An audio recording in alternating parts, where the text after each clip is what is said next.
तो आज हम स्टार्ट कर रहे हैं जनवरी से लेके मई के जो 2026 में स्पेस टेक्नोलॉजी के आर्टिकल्स आ रखे थे। एक इंपॉर्टेंट अपडेट, O2IS अकेडमी में आपको वन स्टॉप सॉल्यूशन मिल जाएगा आपकी यूपीएससी प्रिपरेशन के लिए। अगर आप स्टेट एग्जाम के लिए भी प्रिपेयर कर रहे हो तो इंटीग्रेटेड कोर्सेज भी अवेलेबल हैं। करंट अफेयर्स बहुत वास्ट होते हैं तो उनको सिंप्लीफाइड और स्ट्रक्चर्ड मैनर में पढ़ने के लिए करंट अफेयर्स का कोर्स भी अवेलेबल है एट कॉस्ट ऑफ 5,000 रुपीज। इसमें आपको लेक्चर्स के अलावा प्रिंटेबल कंपाइलेशन मिल जाती है वीकली एंड मंथली बेसिस पर। 6 महीने के एंड में टॉपिक वाइज कंपाइलेशन मिलती है। नंबर 2 इज आपका वीकली टेस्ट होता है और इससे आपका मेंस वाला पार्ट स्ट्रेंथन होता है बिकॉज आपको शीट भी इवेलुएट करके दी जाती है। नंबर 3 इज वेडनेसडे को स्पेशल क्लास रहती है। अगर इन केस आपने मई 2027 को टारगेट करा है और जनवरी टू मई वाला जो करंट अफेयर्स था वो स्किप कर दिया है तो टॉपिक वाइज रिवीजन वहां पे करवाया जा रहा है। एंड नंबर 4 इज इसमें मंथली मेंटरशिप सेशन भी आपको प्रोवाइड किया जाएगा। इसी के साथ आप टेलीग्राम से जो पीपीटी की पीडीएफ फॉर्म होती है उसको भी डाउनलोड कर सकते हो, पर यहाँ पे सिर्फ इंग्लिश मीडियम में ही अवेलेबल होगी। एंड कोर्स में हिंदी एंड इंग्लिश दोनों ही कंपाइलेशन है। इंस्टाग्राम के ऊपर आप मुझे कनेक्ट कर सकते हैं, कोई भी क्वेरी है और इस नंबर के ऊपर आप कांटेक्ट कर सकते हो। अभी जैसे एग्जांपल देती हूँ, आप हम रिवर्स डायरेक्शन में इन आर्टिकल्स को पढ़ रहे हैं, यानी कि पहले मई के आर्टिकल्स आएंगे, फिर April, then March, Feb and finally January month.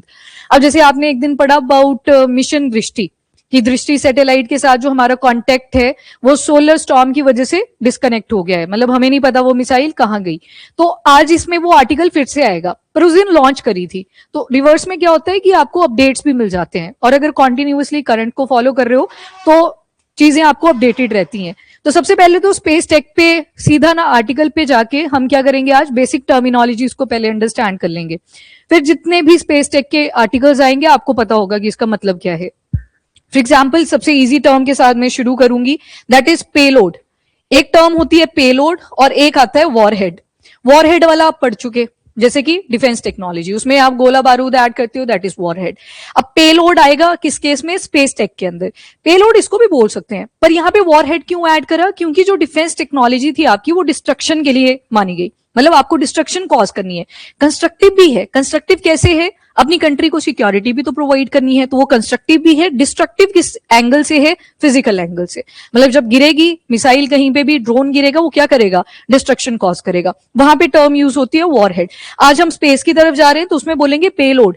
Payload की कितने टन्स का पेलोड ये कैरी करेगा, तो उसमें डिफरेंट सैटेलाइट्स भी आती हैं। इवन अगर ह्यूमन बीइंग्स को आप स्पेस फ्लाइट में भेज रहे हो तो उसको भी क्या बोल देते हैं, पेलोड, क्योंकि वजन तो वो भी काउंट होगा। हाँ, डिस्टिंग्विश कर देते हैं कि ह्यूमन कितने जा रहे हैं और पेलोड कितना बाकी का ये कैरी करके जाएगा।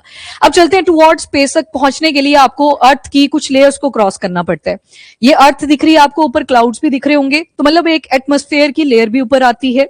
जैसे टी से किसी का नाम है यहाँ पे, हमारे सर बोलते थे तो वहां से तान्या, और वो तान्या ही बोलते थे, तो हमने ऐसे लिंक कर लिया कि शायद सर की जो थी XYZ जो भी, उसका नाम तान्या था, क्योंकि सब बड़े दिल से बोलते थे तान्या शर्मा में, कुछ इस तरह से। और इससे क्या होता है कि ये तान्या रहेगी यहाँ पर, यहाँ आ गई शर्मा, फिर मेरी, और थी का आ गया ऊपर ये वाला वर्जन। ये बन गई आपकी एटमॉस्फेयर की layer. Troposphere, stratosphere, mesosphere, thermosphere, thermo में ही आपका आइनोस्फेयर भी आ जाएगा, एंड फाइनली एक्सोस्फेयर। तो आज जो आपको पहुंचना है वो कहां तक जाना है, एक्सोस्फेयर। आपको आज बियॉन्ड 80 किलोमीटर चले जाना है। अब इसको थोड़ा सा प्रिसाइज होके पढ़ते हैं। ये आपका अर्थ का आ गया। देन आप ऊपर की तरफ जैसे चलोगे 8 to 16 किलोमीटर के डिस्टेंस पे, तो कौन सी लेयर आएगी, ट्रोपोस्फेयर। बीच बीच में ना पॉज आएंगे, पॉज का मतलब होता है कि ट्रांजिशन हो रही है। जब ट्रोपोस्फेयर से हम जाएंगे टुवर्ड स्ट्रेटोस्फेयर तो बीच में एक लेयर आएगी जहां पे आपको पता नहीं लगेगा कि ये ट्रोपो है या फिर स्ट्रेटो, तो वहां पे आप टर्म लगा दोगे ट्रोपोपॉज। सेम स्ट्रेटो से जब आप मीजो में एंड करोगे तो स्ट्रेटो का क्या बन गया आगे, स्ट्रेटोपॉज, मतलब स्ट्रेटो खत्म हो चुकी है, एक नया लेयर ओपन हो रही है। सेम मीजो के बाद मीजोपॉज आ जाएगा। थर्मोस्फेयर के बाद तो आपका एक्सोस्फेयर ही आ गया। एक्सोस्फेयर का मतलब है कि आप इस एटमॉस्फेयर के बिल्कुल बाहर जा चुके हो, तो उसको क्या बोलेंगे, एक्सोस्फेयर। यानी कि अब किस चीज की बात हो रही है, स्पेस की। अब लॉन्चेस जो हम करते हैं सैटेलाइट्स के, इन लेयर्स में क्यों नहीं करते, क्योंकि यहाँ पे टेम्परेचर वेरिएशन बहुत ज्यादा है। कभी टेम्परेचर ड्रॉप करेगा, इंक्रीज करेगा, ड्रॉप करेगा, इंक्रीज करेगा, और फिर आप फाइनली स्पेस में चलेंगे। एक एयर रीजन आ गया। इस लेयर से नीचे जब आप देखेंगे, थर्मोपॉज से नीचे का पार्ट देखोगे, यहाँ फ्रिक्शन भी बहुत ज्यादा होती है, टेम्परेचर वेरिएशन है, आयंस की अवेलेबिलिटी है, तो उससे हो सकता है हमारी जो सैटेलाइट है वो खत्म हो जाए, वहां पे डिस्ट्रक्ट हो जाए। पर जब आप ऊपर चलेंगे, इवन यहाँ पे और क्या आ जाती है, ग्रेविटी। क्योंकि जब आपके क्रू मॉड्यूल ऊपर से आते हैं तो 1000 ऑफ किलोमीटर पर सेकंड की स्पीड से वो आते हैं, पता नहीं कितने किलोमीटर एक मिनट में ही कवर कर जाते हैं। तो बोला गया कि यहाँ पे ग्रेविटी भी है, फ्रिक्शन भी है, तो आप कभी भी सैटेलाइट नहीं सुनोगे कि with in range of 80 kilometre आपने कोई लॉन्च करा। बियॉन्ड 80 किलोमीटर जब आप जाना शुरू करोगे, जैसे थर्मोस्फेयर है, थर्मो के बाहर से ये शुरू हो जाता है, 80 किलोमीटर टू 700 किलोमीटर की अगर रेंज लेके चले तो इसके बाहर क्या हो जाती है, सैटेलाइट्स को डिप्लॉय कर दिया जाता है। अभी तक जो हम सैटेलाइट्स को डिप्लॉय करते हैं वो आती है लो अर्थ ऑर्बिट में। इसका जो डिस्टेंस है वो 200 किलोमीटर पे शुरू होता है, कई जगह पे ना 50 भी लिखा है। अब 50 क्यों लिखा है, क्योंकि यहाँ पे एयरक्राफ्ट भी होंगे आपके, कुछ आगे कमर्शियल एयरक्राफ्ट आगे, कुछ आपके मिलिट्री के एयरक्राफ्ट भी आ जाएंगे। मिलिट्री के जो एयरक्राफ्ट होंगे ऑब्वियसली बात है थोड़ा सा डिस्टेंस ज्यादा एक्वायर कर सकते हैं, ज्यादा हाइट को अटेन कर सकते हैं, पर बोला गया कि 50 किलोमीटर की जब हाइट आ जाएगी ना, उतनी रेंज तक कोई भी एयरक्राफ्ट सैटेलाइट के साथ टकराएगा नहीं। तो मतलब हमें क्या दिख गया कि 50 किलोमीटर एक सुटेबल जगह बन जाती है जहां पे आप क्या कर सकते हो, अपनी सैटेलाइट्स को डिप्लॉय कर सकते हो। पर 50 किलोमीटर भी सुटेबल नहीं है, तभी कई सोर्सेस में 50 लिखा है, पर आप जो लेके चलोगे वो 200 ही लिखना है। मतलब मेंस में कभी लिखना पड़ जाए 200 ही लिखना है। क्यों? क्योंकि यहाँ पे आपने देखा इस एरिया में तो बहुत ज्यादा फ्रिक्शन है। फ्रिक्शन की वजह से क्या हो सकता है कि कुछ भी जो हमारी सैटेलाइट यहाँ पे डिप्लॉय करी थी, आइनोस्फेयर में कोई चेंजेस आते हैं, वो शायद फट जाए, खत्म हो जाए, हमारा तो पैसा चला गया। तो इसी वजह से आइडियल जो रेंज डिसाइड करी गई वो 200 किलोमीटर है। पर आज के टाइम पे क्या कर रहे हैं, अब जो प्राइवेट सेक्टर है वो भी स्पेस टेक के अंदर आ रहा है। तो बेलाट्रिक्स ने बोला कि हम ना अल्ट्रा लो अर्थ ऑर्बिट पे सैटेलाइट्स को डिप्लॉय करेंगे। अब अल्ट्रा बोल दिया और ऊपर से बोला लो अर्थ ऑर्बिट, पर लो अर्थ ऑर्बिट कहां पे थी, 200 किलोमीटर। उन्होंने बोला इसके भी नीचे हम सैटेलाइट को डिप्लॉय करेंगे, मतलब थर्मोस्फेयर और एक्सोस्फेयर के कहीं बीच में उन्होंने बोला कि हम डिप्लॉयमेंट करेंगे सैटेलाइट की। फ्रिक्शन हो सकती है, पॉसिबिलिटी पूरी है, क्योंकि ये 700 किलोमीटर तक का डिस्टेंस है, फिर 700 के बियॉन्ड तो आपका स्पेस शुरू हो रखा है। तो बोला कि हम क्या करेंगे, अल्ट्रा लो अर्थ ऑर्बिट में भी डिप्लॉयमेंट करेंगे, मतलब 200 से कम के डिस्टेंस पे भी, ताकि जो इमेजेस हैं अर्थ की वो और बेटर हम कैप्चर कर पाए। तो लो अर्थ ऑर्बिट की रेंज आपकी 200 के बाद ही शुरू होगी। पर अगर अल्ट्रा टर्म यूज कर दी, अल्ट्रा लो अर्थ ऑर्बिट की और भी नीचे, तो वो 200 से नीचे आ जाएगी। वो हम आर्टिकल में देखेंगे। फिर यहां तक का बताओ ये क्लियर? और जब आप स्पेस में पहुंच चुके हो, कौन सी जोन चल चुकी है, माइक्रो ग्रेविटी की। इस एटमॉस्फेयर वाले पार्ट में जब आप घूमेंगे ना, तो यहां पे आपको चाहिए होगी थ्रस्ट, क्योंकि एक बहुत बड़ा ऑब्जेक्ट, आप तो बॉल भी फेंकते हो ऊपर, वो भी नीचे की तरफ ही आती है। जब टन्स ऑफ वेट की मशीन ऊपर जाएगी, बस जाएगी, तो ऑब्वियस सी बात है उसको बहुत ज्यादा जोर लगेगा, बहुत ज्यादा फ्यूल की कंजप्शन होगी कि वो ऊपर तक जा सके। किन लेयर्स को क्रॉस करते हुए, जहां पे फ्रिक्शन है, तो उन फ्रिक्शन को क्रॉस करना है, तो टेक्नोलॉजी कौन सी लगेगी, प्रोपल्जन टेक्नोलॉजी। प्रोपल्जन टेक्नोलॉजी क्यों बोल दिया यहाँ पे, इंजन क्यों नहीं बोल रहे अकेला, क्योंकि जब आप अगेंस्ट ग्रेविटी जाते हो, आपकी जो टेक्नोलॉजी है वो थोड़ी एडवांस होनी चाहिए, प्रोपल्जन टेक्नोलॉजी। और यहाँ पे न्यूटन का कौन सा लॉ लगता है, Newton's third law. Newton's third law, जैसे पहला तो बोलता है कि कोई भी चीज है वो रेस्ट पे ही रहेगी अनटिल और अनलेस आप उसके ऊपर फोर्स नहीं लगा रहे, ठीक है। सेकंड बोलता है mass equal to p is equal to m, नहीं फोर्स इक्वल टू एम है, sorry, force equal to mass into acceleration. And third बोलता है कि आप जो एक्शन लोगे उसका एक रिवर्स एक्शन भी होगा, रिएक्शन भी होगा। तो उसी चीज को यहाँ पे इंडिकेट करा। जब आपकी मशीन ऊपर की तरफ जाएगी, मशीन तो ऊपर घूमेगी रॉकेट, पर गैसेस कहां पे एक्सपेल होंगी, नीचे की तरफ को। तो गैसेस नीचे आई, आपका रॉकेट अप साइड गया। तो उसी टेक्नोलॉजी को क्या बोलेंगे, प्रोपल्शन टेक्नोलॉजी। सबसे ज्यादा कौन सी में होता है, वेरी करता है। वैसे अगर फ्रिक्शन की बात करूं वो आइनोस्फेयर में भी हो सकता है, अगर आयन के पर्सपेक्टिव से बोलूं। पर अगर मुझे डस्ट पार्टिकल के हिसाब से बोला है तो वो जो ट्रोपोस्फेयर में भी हो सकता है। क्लाउड के हिसाब से बोलना है वो स्ट्रेटो में भी हो सकता है। तो एक लेयर नहीं हम बोल सकते कि किसमें सबसे ज्यादा होगा। आइनोस्फेयर में जैसे ऊपर से कोई चीज आती है वो जल जाती है, तो फ्रिक्शन तो यहां भी है, जल तो यहां भी रही है, तो वो वेरी करता है, डिपेंड करता है कौन से टाइप ऑफ सब्सटेंस यहां से मूव कर रहा था। डन? यहां तक बताओ, लेयर्स क्लियर? क्योंकि हम स्पेस में पहुंच रहे हैं। अब स्पेस में पहुंचते पहुंचते ना बोला कि 80 किलोमीटर तक तो आपका थर्मोस्फेयर शुरू हो जाता है। 80 से लेके 700 किलोमीटर तक थर्मोस्फेयर ही है। इसी में बोला 100 किलोमीटर कि अगर ये मेरे पास अर्थ है, एटमॉस्फेयर लेयर की जो 100 किलोमीटर के ऊपर जो भी लेयर आ रही है, थर्मोस्फेयर आ रही है आपकी, वैसे तो वहां पे क्या आती है, एक लाइन आती है जिसे बोला जाता है कर्मन लाइन। और बोला ये जो कर्मन लाइन है, जहां से ये शुरू होगी वहीं से हमारा स्पेस शुरू हो जाता है। तो जब भी कोई प्राइवेट कंपनी टूरिज्म के पर्पस से अपना लॉन्च व्हीकल लेके जाती है, बेजोस का नाम आपके दिमाग में एकदम से स्ट्राइक करा होगा, ब्लू ओरिजिन, तो वो क्या करते हैं, इसी लाइन तक लेके जाते हैं, कर्मन लाइन, और 20 मिनट वहां घुमाते हैं कि देख लो स्पेस कैसा है, और स्पेस देखा वापस आ गए। तो कर्मन लाइन तक अगर आपने क्रॉस कर लिया है, वहीं से क्या काउंट करा जाता है, स्पेस। नाउ ये थ्योरेटिकल कॉन्सेप्ट है, पूरी तरह से थ्योरेटिकल कॉन्सेप्ट है कर्मन लाइन का। आपको थोड़ी है पता कि कहाँ जैसे स्पेस शुरू हो गया, आप ऊपर जा रहे हो, ग्रेविटी आपकी फिर डिक्लाइन करेगी एक टाइम पे आके, तो ये थ्योरेटिकल दे दिया कि 100 किलोमीटर के डिस्टेंस पे आप आगे हाइट पे, तो वहां से क्या शुरू हो जाती है कर्मन लाइन, और उसके बियॉन्ड आप क्या काउंट कर रहे हो, दैट इज स्पेस। क्योंकि अभी थर्मोस्फेयर का डिस्टेंस आपने कितना देखा, 80 से लेके 700 किलोमीटर का था, तो हमने 80 के बाद 20 किलोमीटर के डिस्टेंस पे बोल दिया कि स्पेस शुरू हो चुका है। अब चलते हैं आगे। जैसे आपकी बसेस चलती हैं सड़कों के ऊपर, गाड़ियां चलती हैं सड़कों के ऊपर, वैसे ही जो हमारी सैटेलाइट है वो भी एक इमेजिनेशन वाले पाथवे पे चलती है जिसको बोला जाता है ऑर्बिट। अब मैं ये नहीं बोलूंगी कि ऑर्बिट देखनी कैसे है, वहां पे लगेंगे फिजिक्स के कॉन्सेप्ट। तभी बोलते हैं कि साइंटिस्ट जो होते हैं वो इतने ज्यादा पढ़ लेते हैं, कई बार मेंटली वो अजीब सी बातें करते हैं। वो अजीब सी बातें नहीं करते हैं, उनका जो आईक्यू लेवल है वो एक्सट्रीम पे जा चुका है, उन्होंने फिजिक्स इतनी पढ़ ली हुई है कि ऑब्वियस सी बात है वो नेचुरल से कुछ डिफरेंट ही चीजें बोलेंगे। Yes, very good. जैसे न्यूट्रॉन है और प्रोटॉन है, ये दोनों सेंटर में रहते हैं एटम के, और उसके आसपास इलेक्ट्रॉन घूम रहा है पर आपको नहीं दिखाई दे रहा। हाँ, शेल भी वैसी है, जैसे उसका कई बार आप बोलते हो कि जो शेल होती है वो एक टाइम पे एक सेंटर पे आ जाती है, पर इससे बोला कि ऐसे तो इलेक्ट्रॉन खत्म ही हो जाएगा। बाद में पता लगा कि कंसेंट्रिक सर्कल बने हुए हैं, उनमें इलेक्ट्रॉन रिवॉल्व करते हैं। एग्जिस्ट ये करते हैं पर आपको डेली नहीं दिखाई दे रहे, तो उस इमेजिनेशन में मत जाना। अभी के लिए आपको जो अज्यूम करना है स्पेस टेक के अंदर वो यही कि एक इमेजिनेशन वाला पाथवे है जो हमारी अर्थ के अराउंड जो एटमॉस्फेयर है, एटमॉस्फेयर के बाहर जो स्पेस है वहां पे एग्जिस्ट करता है, और उसी ऑर्बिट पे हम क्या डिप्लॉय करते हैं, सैटेलाइट। तो ऑर्बिट एक रास्ता है, सैटेलाइट एक सब्सटेंस है जिसको हमने भेजा वहां पर। जैसे moon is natural satellite of earth, ठीक है। इसी तरह फोबोस भी है, जो आपका अगले वाला प्लेनेट आता है, कौन सा आता है अर्थ के बाद, मार्स, तो उसका फोबोस भी आ जाता है, एक और प्लेनेट है उसका। तो वो क्या है, वो यस डिमोस करके आता है। तो ये दोनों क्या है, तीनों क्या है, ये नेचुरल सैटेलाइट्स हैं। ये नेचुरल की बात हुई। जो हम भेज रहे हैं वो कैसी आ जाएंगी, आर्टिफिशियल सैटेलाइट।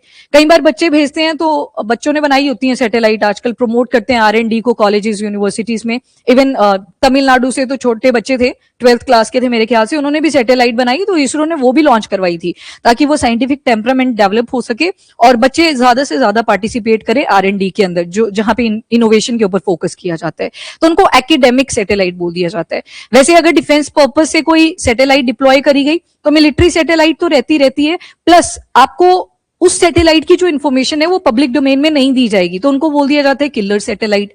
किलर क्यों बोला, कि कहीं ना कहीं सिक्योरिटी थ्रेटन हो सकती है अगर इसका डेटा हमने पूरा सभी के लिए अवेल कर दिया, तो उनको टर्म यूज कर ली जाती है किलर सैटेलाइट। ऐसे डिफरेंट टाइप ऑफ सैटेलाइट्स भी होती हैं। तो कभी सैटेलाइट के आगे नाम लिखा हो ना तो उसका सिग्निफिकेंस बताया होगा आपको कि किस टाइप की सैटेलाइट है। जैसे मैंने बोल दिया अर्थ ऑब्जर्वेशन सैटेलाइट, मतलब ये क्या करेगा, पूरे के पूरे अर्थ को ऑब्जर्व करेगा। कौन से एंगल पे करेगा वो आपको आगे डिटेल्स लिखी होंगी, स्पेसिफिकेशन लिखी होंगी। तो वैसे ही हम जब स्पेस में जाते हैं तो वहां पे डिफरेंट टाइप ऑफ ऑर्बिट्स आती हैं। सबसे पहले अगर जीरो से चले तो एक तो आपकी आ जाती है दैट इज पोलर, इक्वेटोरियल और इंक्लाइंड। अब इसको ध्यान से सुनना, ये हमारी अर्थ है, अर्थ का यहाँ पे जो हॉरिजॉन्टल लाइन बनता है दैट इज इक्वेटर। पोल्स के अराउंड तो पोल्स बोल देंगे, नॉर्थ पोल आ गया, साउथ पोल। ऐसा इमेजिनेशन वाला पाथवे जो इक्वेटर के अराउंड है उसको बोल देंगे इक्वेटोरियल ऑर्बिट। अब हो सकता है लेक्चर के दौरान मैं कभी ऑर्बिट बोल दूं, कभी सैटेलाइट। अब आपको दिमाग में रखना है ऑर्बिट बोला है तो रास्ते की बात हुई है, सैटेलाइट बोल दिया तो उस ऑब्जेक्ट की बात बोली जो हमने वहां पे भेजा हुआ है। डन। तो ये इक्वेटोरियल ऑर्बिट है, यहां पे रिवॉल्व करेगा तो इसको बोलेंगे पोलर ऑर्बिट, पर इसके बियॉन्ड भी तो कर सकता है, तो उसको बोल दिया इंक्लाइंड ऑर्बिट। इंक्लाइंड का मतलब है इंक्लाइंड इक्वेटोरियल भी हो सकता है, पोलर भी हो सकता है, या किसी और एंगल पे भी हो सकता है। इक्वेटोरियल वाला आपका, जैसे इक्वेटोरियल है 0 डिग्री पे आया, ऊपर 5 डिग्री नॉर्थ है, 5 डिग्री साउथ है, 10 डिग्री ऊपर नीचे भी कर सकता है, ठीक है। क्योंकि डेफिनेट तो नहीं हो सकती ना, आइडियल तो कोई भी चीज नहीं है, फिर तो अटोपियन वर्ल्ड एग्जिस्ट कर जाएगा कि सब कुछ आइडियल है कि जीरो के ही आसपास रिवॉल्व कर रही है। वैसे पोल्स का है, पोल्स चला गया 90 डिग्री, यहां पे भी 5 डिग्री ऊपर नीचे हो सकता है। पर जब ज्यादा एक्सट्रीम चेंज आता है तो उसको क्या बोल देते हैं, इंक्लाइंड ऑर्बिट। अब सैटेलाइट अगर मैं बोलूं तो इधर जो घूमेगी वो पोलर सैटेलाइट है, इक्वेटोरियल ऑर्बिट पे जो घूमेगी उसको इक्वेटोरियल सैटेलाइट बोल देंगे, और जो इंक्लाइन पे घूमेगी इंक्लाइंड सैटेलाइट आ जाएगी। अब इन्हीं ऑर्बिट्स को थोड़ा और ओपन करें, इक्वेटर के आसपास अगर आप डिस्टेंस देखें तो उसके हिसाब से अब इक्वेटोरियल पे हम ज्यादा फोकस कर रहे हैं कि कहीं ना कहीं वो अर्थ के वेस्टर्न और ईस्टर्न हेमिस्फेयर को कवर करेगी। जैसे ये अर्थ आ गया, अगर मैं इसको हॉरिजॉन्टली डिवाइड कर दूं इक्वेटर के थ्रू, ऊपर आ गया नॉर्थ हेमिस्फेयर, नीचे आ गया सदर्न हेमिस्फेयर। अगर मैं इसको लॉन्गिट्यूडनली वर्टिकली डिवाइड कर दूं, लॉन्गिट्यूडनली डिवाइड कर दूं, ये लेटिव लाइंस आ गई ना, लैटिट्यूड, ये लॉन्गिट्यूडनल आ जाएंगी, तो इसको क्या बोलेंगे इधर, वेस्टर्न हेमिस्फेयर। हाँ, ये प्राइम मेरिडियन है। और इसको क्या बोलेंगे, ईस्टर्न हेमिस्फेयर। ये हमने देख लिया कि पार्ट्स में भी डिवाइड कर सकते हैं। अब अर्थ क्या कर रही है, वेस्ट टू ईस्ट रोटेट भी कर रही है, और इस रोटेशन का बहुत बड़ा इंपैक्ट पड़ेगा। रिवॉल्व सन के अराउंड कर रही है एंड रोटेट अपनी ही एक्सिस के ऊपर कर रही है। कौन सी डायरेक्शन से, वेस्ट से ईस्ट की तरफ, और ये कॉन्टिन्यूअसली चल रहा है। 24 आवर्स का टाइम पीरियड होता है। 24 आवर्स भी आइडियल नहीं होते, कितना होता है 23 आवर्स 56 मिनट्स एंड 4 सेकेंड्स, ये एग्जैक्ट होता है वैसे, पर हम 24 आवर्स ही लेके चलते हैं उसको। तो वो क्या रोटेशन हुई, from west to eastern direction. अब ये जो ऑर्बिट है ना, ये वाली लो अर्थ ऑर्बिट, मीडियम अर्थ ऑर्बिट या फिर हाई अर्थ ऑर्बिट, अब इनकी बात करेंगे अर्थ के अराउंड, मतलब पूरा कवर करके चलेगा ये डिस्टेंस के हिसाब से है, क्योंकि कंट्रीज हमारा ऐसा थोड़ी है सारी नॉर्दर्न में है, कुछ सदर्न में भी है। हाँ, ये चीज बोल सकते हैं कि ज्यादा सदर्न में आपको कंट्रीज नहीं मिलेंगी, यहाँ पे बीच में गैप बन जाते हैं, तभी यहाँ हवाएं भी बहुत तेज चलती हैं। तो यहीं पे डिस्टेंस के हिसाब से हमने क्या किया, कैटेगरीज बना दी। कैटेगरीज कौन कौन सी बनाई, ये मेरी अर्थ है यहाँ पर फिर से। अब मैं एटमॉस्फेयर नहीं लिखूंगी, क्योंकि अब आपको पता लग गया कि हम 100 किलोमीटर के बियॉन्ड जा चुके हैं, तो स्पेस आ गया है। अब अर्थ के जब मैं डिस्टेंस को कवर करती हूँ, यार गलत बना दिया ये, एक मिनट, ये तो एटमॉस्फेयर ही बन गया ना फिर से, ये अर्थ आ गया। अब मुझे क्या करना है, अर्थ से लॉन्चिंग करनी है। तो अगर मेरे पास डिस्टेंस आता है यहां से 200 टू 2000 किलोमीटर, तो उसको मैं बोलूंगी लो अर्थ ऑर्बिट। ये नजदीक वाली है, लो अर्थ ऑर्बिट बोल दिया, अर्थ के नियर बाय है। ये पोल और ऑर्बिट, इक्वेटोरियल को आप अभी के लिए साइडलाइन कर दोगे, ये डिस्टेंस के हिसाब से बोला हुआ है। मतलब लो अर्थ ऑर्बिट के अंदर इक्वेटोरियल भी आएगी, लो अर्थ ऑर्बिट के ही अंदर पोलर भी आएगी। और आप देखेंगे कि जो पोलर ऑर्बिट होती हैं वो मैक्सिमम कहां पे कवर अप हो जाती हैं, लो अर्थ ऑर्बिट के ही अंदर, पर वो एक्सटेंड कर सकती हैं। कुछ एग्जांपल आप आर्टिकल्स के थ्रू देखोगे। ये लो अर्थ ऑर्बिट आ गया। अब मुझे थोड़ा और आगे डिप्लॉय करना था, तो मैं 2000 किलोमीटर को बेसलाइन बना लूंगी। जो मीडियम अर्थ ऑर्बिट वाली है ना, वो 20,000 किलोमीटर के ऊपर डिप्लॉय कर दी जाती है, पर मीडियम अर्थ ऑर्बिट एक्सटेंड कहां तक होती है, 35,786 किलोमीटर्स। यहां पे मैक्सिमम डिप्लॉय होती है 20,000 किलोमीटर के ऊपर, पर रेंज कहां से आई, तो 2000 किलोमीटर से लेके 35,786 किलोमीटर तक। और जो ये आइडियल सा डिस्टेंस है 35,786, मल्टीपल एक्सपेरिमेंट कंडक्ट करेंगे और ये आइडियल डिस्टेंस दिखा हमें कि कम्युनिकेशन के लिए या पूरी अर्थ को ऑब्जर्व करना है, तो यहां पे भी हम डिप्लॉयमेंट्स कर सकते हैं। यहां पे जो बनेगी ना, वो दो तरह की आएंगी। अब एक को बोलोगे आप जियो सिंक्रोनस, और एक को बोलोगे जियो स्टेशनरी। पहले तो ये वर्ड्स ऐड कर लो, ये geosynchronous and geostationary दोनों ही एक ही डिस्टेंस पे होंगी, that is 35,786 kilometre. Low earth orbit 200 to 2000 kilometre, फिर 2000 बेस बना लो। मीडियम अर्थ ऑर्बिट 2000 से लेके 35,786 किलोमीटर। कई बुक्स में सिर्फ 2000 से 20,000 भी लिखा है, तो 20,000 ही लिखेंगे अगर, तो ये बीच वाला तो एरिया खाली रह गया। तो ये आइडियल लोकेशन को इंडिकेट कर रहा है कि मीडियम अर्थ ऑर्बिट की आप मैक्सिमम कहां पे देखोगे सैटेलाइट, 20,000 किलोमीटर के डिस्टेंस पे। एंड जब आप पहुंच गए 35,786 किलोमीटर, ये हिमाचल के पेपर में सवाल पूछ लिया था प्री के अंदर, तो वहां पे एग्जैक्ट डिस्टेंस आपको पता होना चाहिए था, क्योंकि इसको ऐसे भी बोल दिया जाता है कि लगभग 36,000 किलोमीटर या लगभग 35,000 किलोमीटर, पर एक्चुअल जो डिस्टेंस है दैट इज 35,786 किलोमीटर। यहां तक क्लियर सभी को? अब जियो सिंक्रोनस एंड जियो स्टेशनरी भी आपको देखना है। यहां तक डन कर दो इरेज, ठीक है। अब एक पिक्चर यहां पे लगी हुई है, इसको ठीक से ऑब्जर्व करना। एक लिखी है जियो स्टेशनरी, एक लिखी है that is geosynchronous. Stationary मतलब कोई चीज स्पेसिफिक है। अब स्पेसिफिक कैसे, मान लो ये मेरे पास अर्थ है, मैंने क्या किया, ये हमारे पास ऑर्बिट आ गई, मैंने इस जगह पे इस सैटेलाइट को डिप्लॉय कर दिया। डिस्टेंस है 35,786 किलोमीटर, एंड ये जो सैटेलाइट है इसी पॉइंट पे रहेगी, हमेशा घूमेगी पर इसी पॉइंट पे रहेगी। आपको जिस भी पॉइंट से आप देखोगे एक ही डायरेक्शन पे ये सैटेलाइट दिखाई देगी, जियो स्टेशनरी। कि अर्थ से जब भी आपने दिखा आपको वो एक ही पॉइंट के ऊपर दिखी। फिर अगली टर्म आ गई सिंक्रोनस, तो सिंक में है। सिंक का मतलब है कि हो सकता है आपको 1 बजे यहां पे दिखे, 2 बजे यहां पे दिखे, तो वो क्या कर रही है, वो वेरी कर रही है। रोटेट चाहे से दोनों 24 घंटे लेंगे, टाइम जो होगा इनका वो दोनों 24 घंटे का हो सकता है, पर इसका जो पॉइंट वेरिएशन है जियो सिंक्रोनस का, वो आपको कभी एक जगह पे दिख रहा है, कभी दूसरी जगह पे दिख रहा है। डिस्टेंस सेम है 35,786 किलोमीटर। दोनों का जो अर्थ के अराउंड रेवोल्यूशन का टाइम है वो भी सेम हो सकता है, पर जियो स्टेशनरी मतलब एक ही जगह पे, सेम टाइम सेम जगह, वो वाली सिचुएशन। एंड सिंक्रोनस मतलब सेम टाइम सेम जगह नहीं है, वेरी कर सकता है। ठीक है, ये डिफरेंस आ गया इनकी रोटेशन के हिसाब से। तो मैं ये बोल सकती हूँ ना कि जितनी भी जियो स्टेशनरी सैटेलाइट्स हैं वो सारी ही क्या हैं, जियो सिंक्रोनस। पर जो जियो सिंक्रोनस सैटेलाइट है वो सारी जियो स्टेशनरी नहीं है। तो ये वेन डायग्राम अगर मुझे बनाना है तो मैं क्या करूंगी, यहां पे बाहर लिख लूंगी जियो सिंक्रोनस, एंड इसके अंदर क्या आएगा, जियो स्टेशनरी। क्लियर ये दोनों टर्म्स।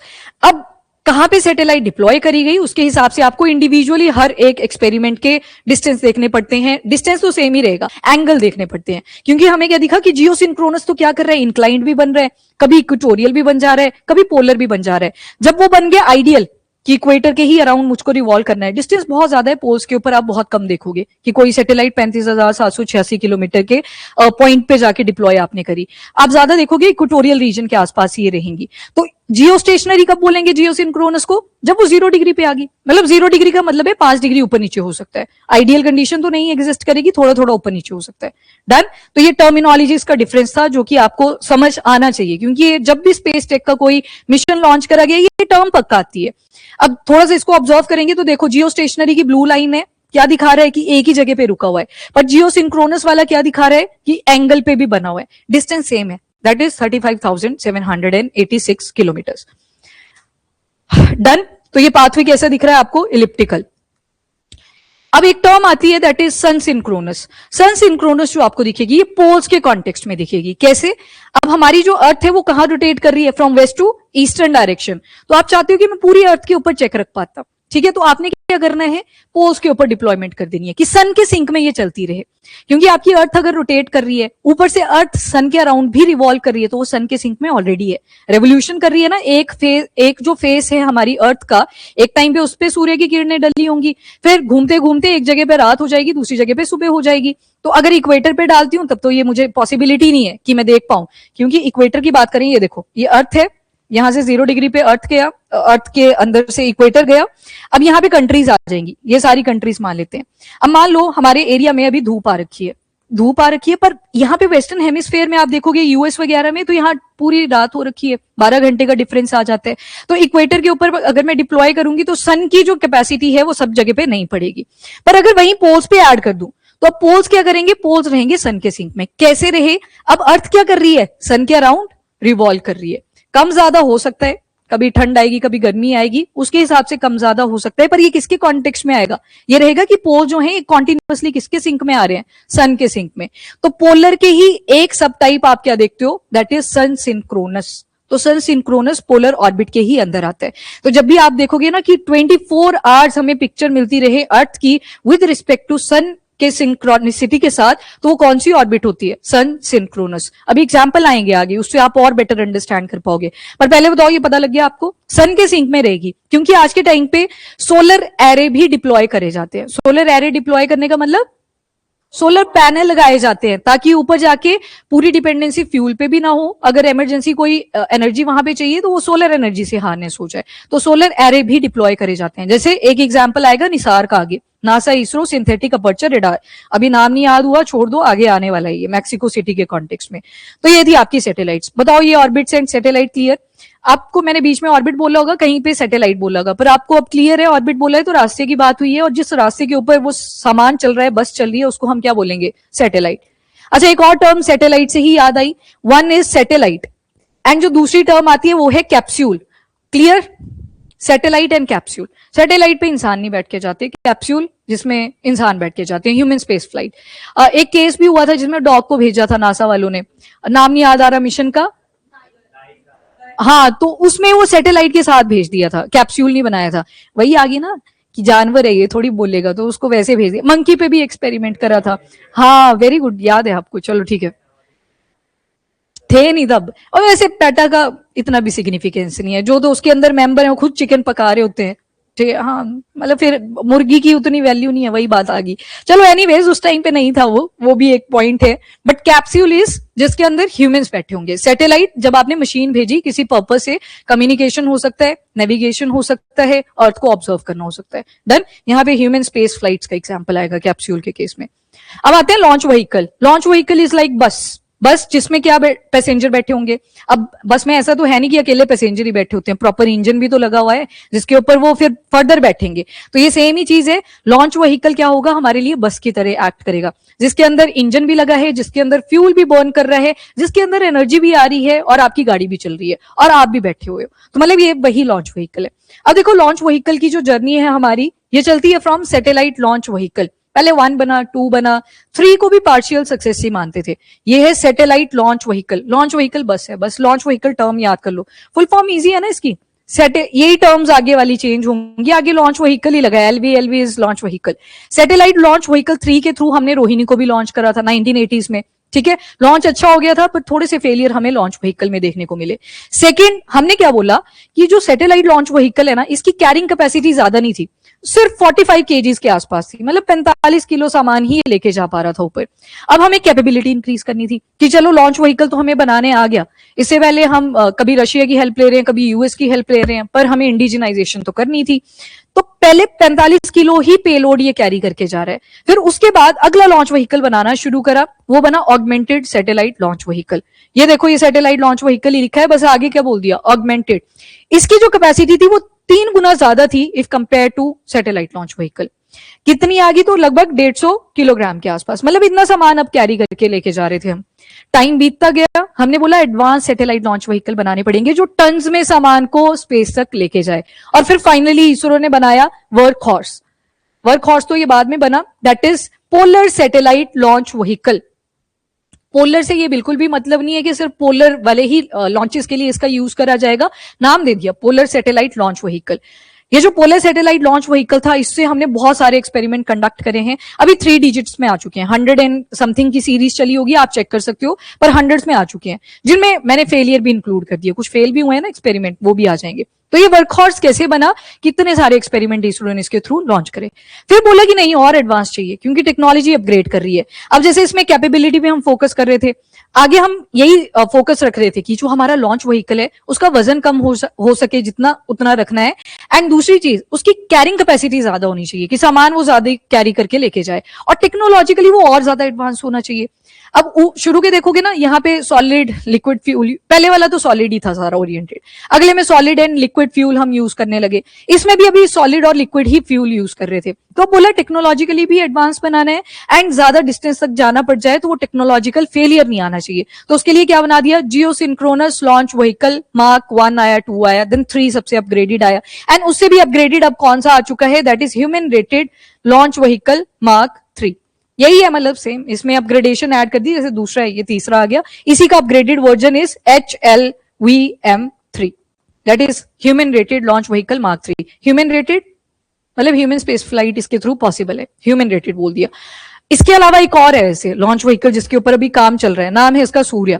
एक मूवी भी है सूर्या के ऊपर, साउथ इंडियन हीरो की है, हाँ, सेट मैक्स पे वही लगी रहती थी, पता नहीं कितनी बार देखी है मैंने, फिर भी नाम भूल गया, वही मास करके, हाँ वही सूर्या था ना उसका, हाँ यस, बस अब चलो मूवी छोड़ते हैं, तुम्हें सब कुछ याद होता है, चलो ठीक है। ये सूर्या जो है ये नेक्स्ट जनरेशन का लॉन्च व्हीकल होगा, मतलब टेक्नोलॉजिकली और ज्यादा एडवांस, फ्यूल भी इसमें एडवांस लेवल का डलेगा। जैसे यहाँ पे GSLV था, इसके अंदर क्या किया, सॉलिड भी यूज हो रहा है, लिक्विड भी यूज हो रहा है, क्रायोजेनिक भी ऐड कर दिया गया।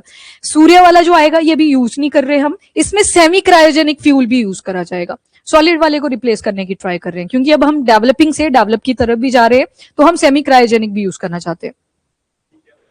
जियोसिंक्रोनस, अब ये वाला नहीं नाम यूज करते, अब ये वाला लिखना है आपने, human rated launch vehicle mark 3, मतलब ये और ज्यादा अपग्रेडेड आ चुका है।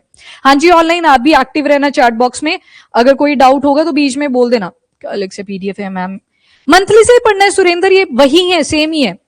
सुनो, ये नोट्स का पूछ रहे थे, यहाँ पे आप भी सुन लो। जो PPT होगी वो तो आपके लेक्चर के नीचे आपको मिल ही जाएगी, पर जो आपके मंथली कंपाइलेशन आया ना, उसमें जाना, GS पेपर 3 का साइंस एंड टेक का एक PDF डला हुआ है, तो उसमें आज स्पेस टेक वाले आर्टिकल्स ओपन करोगे, नीचे से पढ़ना शुरू करना, क्योंकि रिवर्स डायरेक्शन में है। 2-3 आर्टिकल ऐसे होंगे जो आपने नहीं करे इस लेक्चर में, क्योंकि जून तक का है, तो उसमें जून के भी आ जाएंगे, आपने थोड़ा और ऊपर आ जाना है, पहली हेडिंग आपको बेलेट्रिक्स वाली मिलेगी, वहां से पढ़ना शुरू करना है रिवर्स डायरेक्शन में। तो वही है PDF, मल्टीपल PDFs का कोई रोल नहीं है, इसका PPT आपको मिल जाएगा इंग्लिश एंड हिंदी में, एंड बाकी आप वहां से प्रिंट निकलवा सकते हो। अब देखो यहाँ पे हम लॉन्च व्हीकल क्लियर सभी को, ये हमने देख लिया। अब थोड़ा सा चलते हैं इसकी जो टेक्नोलॉजिकल टर्म्स आती हैं। अब आपको पता है जो रॉकेट है, रॉकेट के ऊपर जब कोई इंसान बैठ के जाता है, बोलते हैं वो एटम बॉम्ब के ऊपर बैठा हुआ है, क्योंकि आपको नहीं है पता वो कब फट जाएगा। ठीक है, इतना ज्यादा ये टेक्नोलॉजिकली एडवांस्ड है, इतना ज्यादा टेक्नोलॉजिकली सेंसिटिव है कि आपको नहीं है पता ये कब फटेगा। पॉसिबिलिटी है पूरा सक्सेसफुल होगा, पार्शियल हुआ तो शायद स्पेस में फंस जाएंगे, और अगर अनसक्सेसफुल हुआ तो शायद फट जाएगा। ठीक है, तो ये पॉसिबिलिटी रहती है। न्यूटन का यहाँ पे यूज होता है थर्ड लॉ, मतलब जो गैसेस होंगी वो नीचे की तरफ एक्सपेल करेंगी। जब आप वीडियो देखते हो लॉन्च की, देखी किसी ने? उसके बाद देख ली थी, ठीक है। जब लॉन्चिंग होता है लोग पास लेके अंदर भी जाते हैं, दूर बिठाया जाता है उनको कि आपने जो मर्जी करना है, शोर मचाओ, मतलब कहीं ना कहीं बूस्ट करना है मोराल सबका। फिर काउंटडाउन शुरू होता है 10, 9 अप टू 1, और फाइनली जब लॉन्च होता है पहले धुआं निकलता है, फिर आग निकलती है, और फाइनली जो रॉकेट है वो ऊपर की तरफ जाता है। बस वही है न्यूटन का थर्ड लॉ। गैसेस का एक्सपल्शन हुआ नीचे की तरफ, एंड जो रॉकेट था वो गया अपसाइड। ये क्वेश्चन आपके प्री में एक स्टेट पेपर में पूछ लिया गया है कि कौन सा न्यूटन का लॉ लगता है, बहुत बेसिक था। तो न्यूटन का थर्ड लॉ लगा कि एक्शन भी हुआ, रिएक्शन भी हुआ। गैसेस जब एक्सपेल हुई तब जाके आपका रिवर्स डायरेक्शन में क्या हुआ, जो रॉकेट था वो अपवर्ड गया। और किस टेक्नोलॉजी के थ्रू, तो उसी को क्या बोला गया है, प्रोपल्शन टेक्नोलॉजी। प्रोपल्शन टेक्नोलॉजी मतलब आप अगेंस्ट ग्रेविटी जा रहे हो, तो उस टाइम पे टर्म थोड़ी हाईफाई यूज कर ली जाती है, दैट इज प्रोपल्शन। सेम आप एयरक्राफ्ट्स के बारे में पढ़ते हो, वहां पे भी क्या लिखा होता है, प्रोपल्शन टेक्नोलॉजी। फ्यूल बहुत कम यूज करा होता है, प्रोपल्शन ही बोलते हैं, या प्रोपेलर बोल दिया जाता है। प्रोपेलर भी क्या है, फ्यूल है। अब जो फ्यूल है, ये देख लो यहाँ पे फ्यूल होगा, ऑक्सीडाइजर डला होता है और बाइंडर डला होता है। फ्यूल का काम जो बर्न करेगा, जो मीडियम है जो जलेगा वहां पे। ऑक्सीडाइजर ऑक्सीजन, वो लिक्विड फॉर्म में ऐड करी होती है। लिक्विड में क्यों, क्योंकि अगर गैशियस में रखेंगे ना तो बड़ा कंटेनर लगेगा, तो वेट तो बढ़ गया मशीन का, हम चाहते थे वो कम रहे, तो ऑक्सीजन को प्रेशर के अंडर लिक्विड फॉर्म में कन्वर्ट करा जाता है। तो liquid form of oxygen as a oxidizer add करी जाती है। और एक होता है बाइंडर, जो इन सबको जोड़ के भी रखे, तो एक बाइंडर भी डला होता है। इसी तरह से मल्टीपल चीजें होती हैं।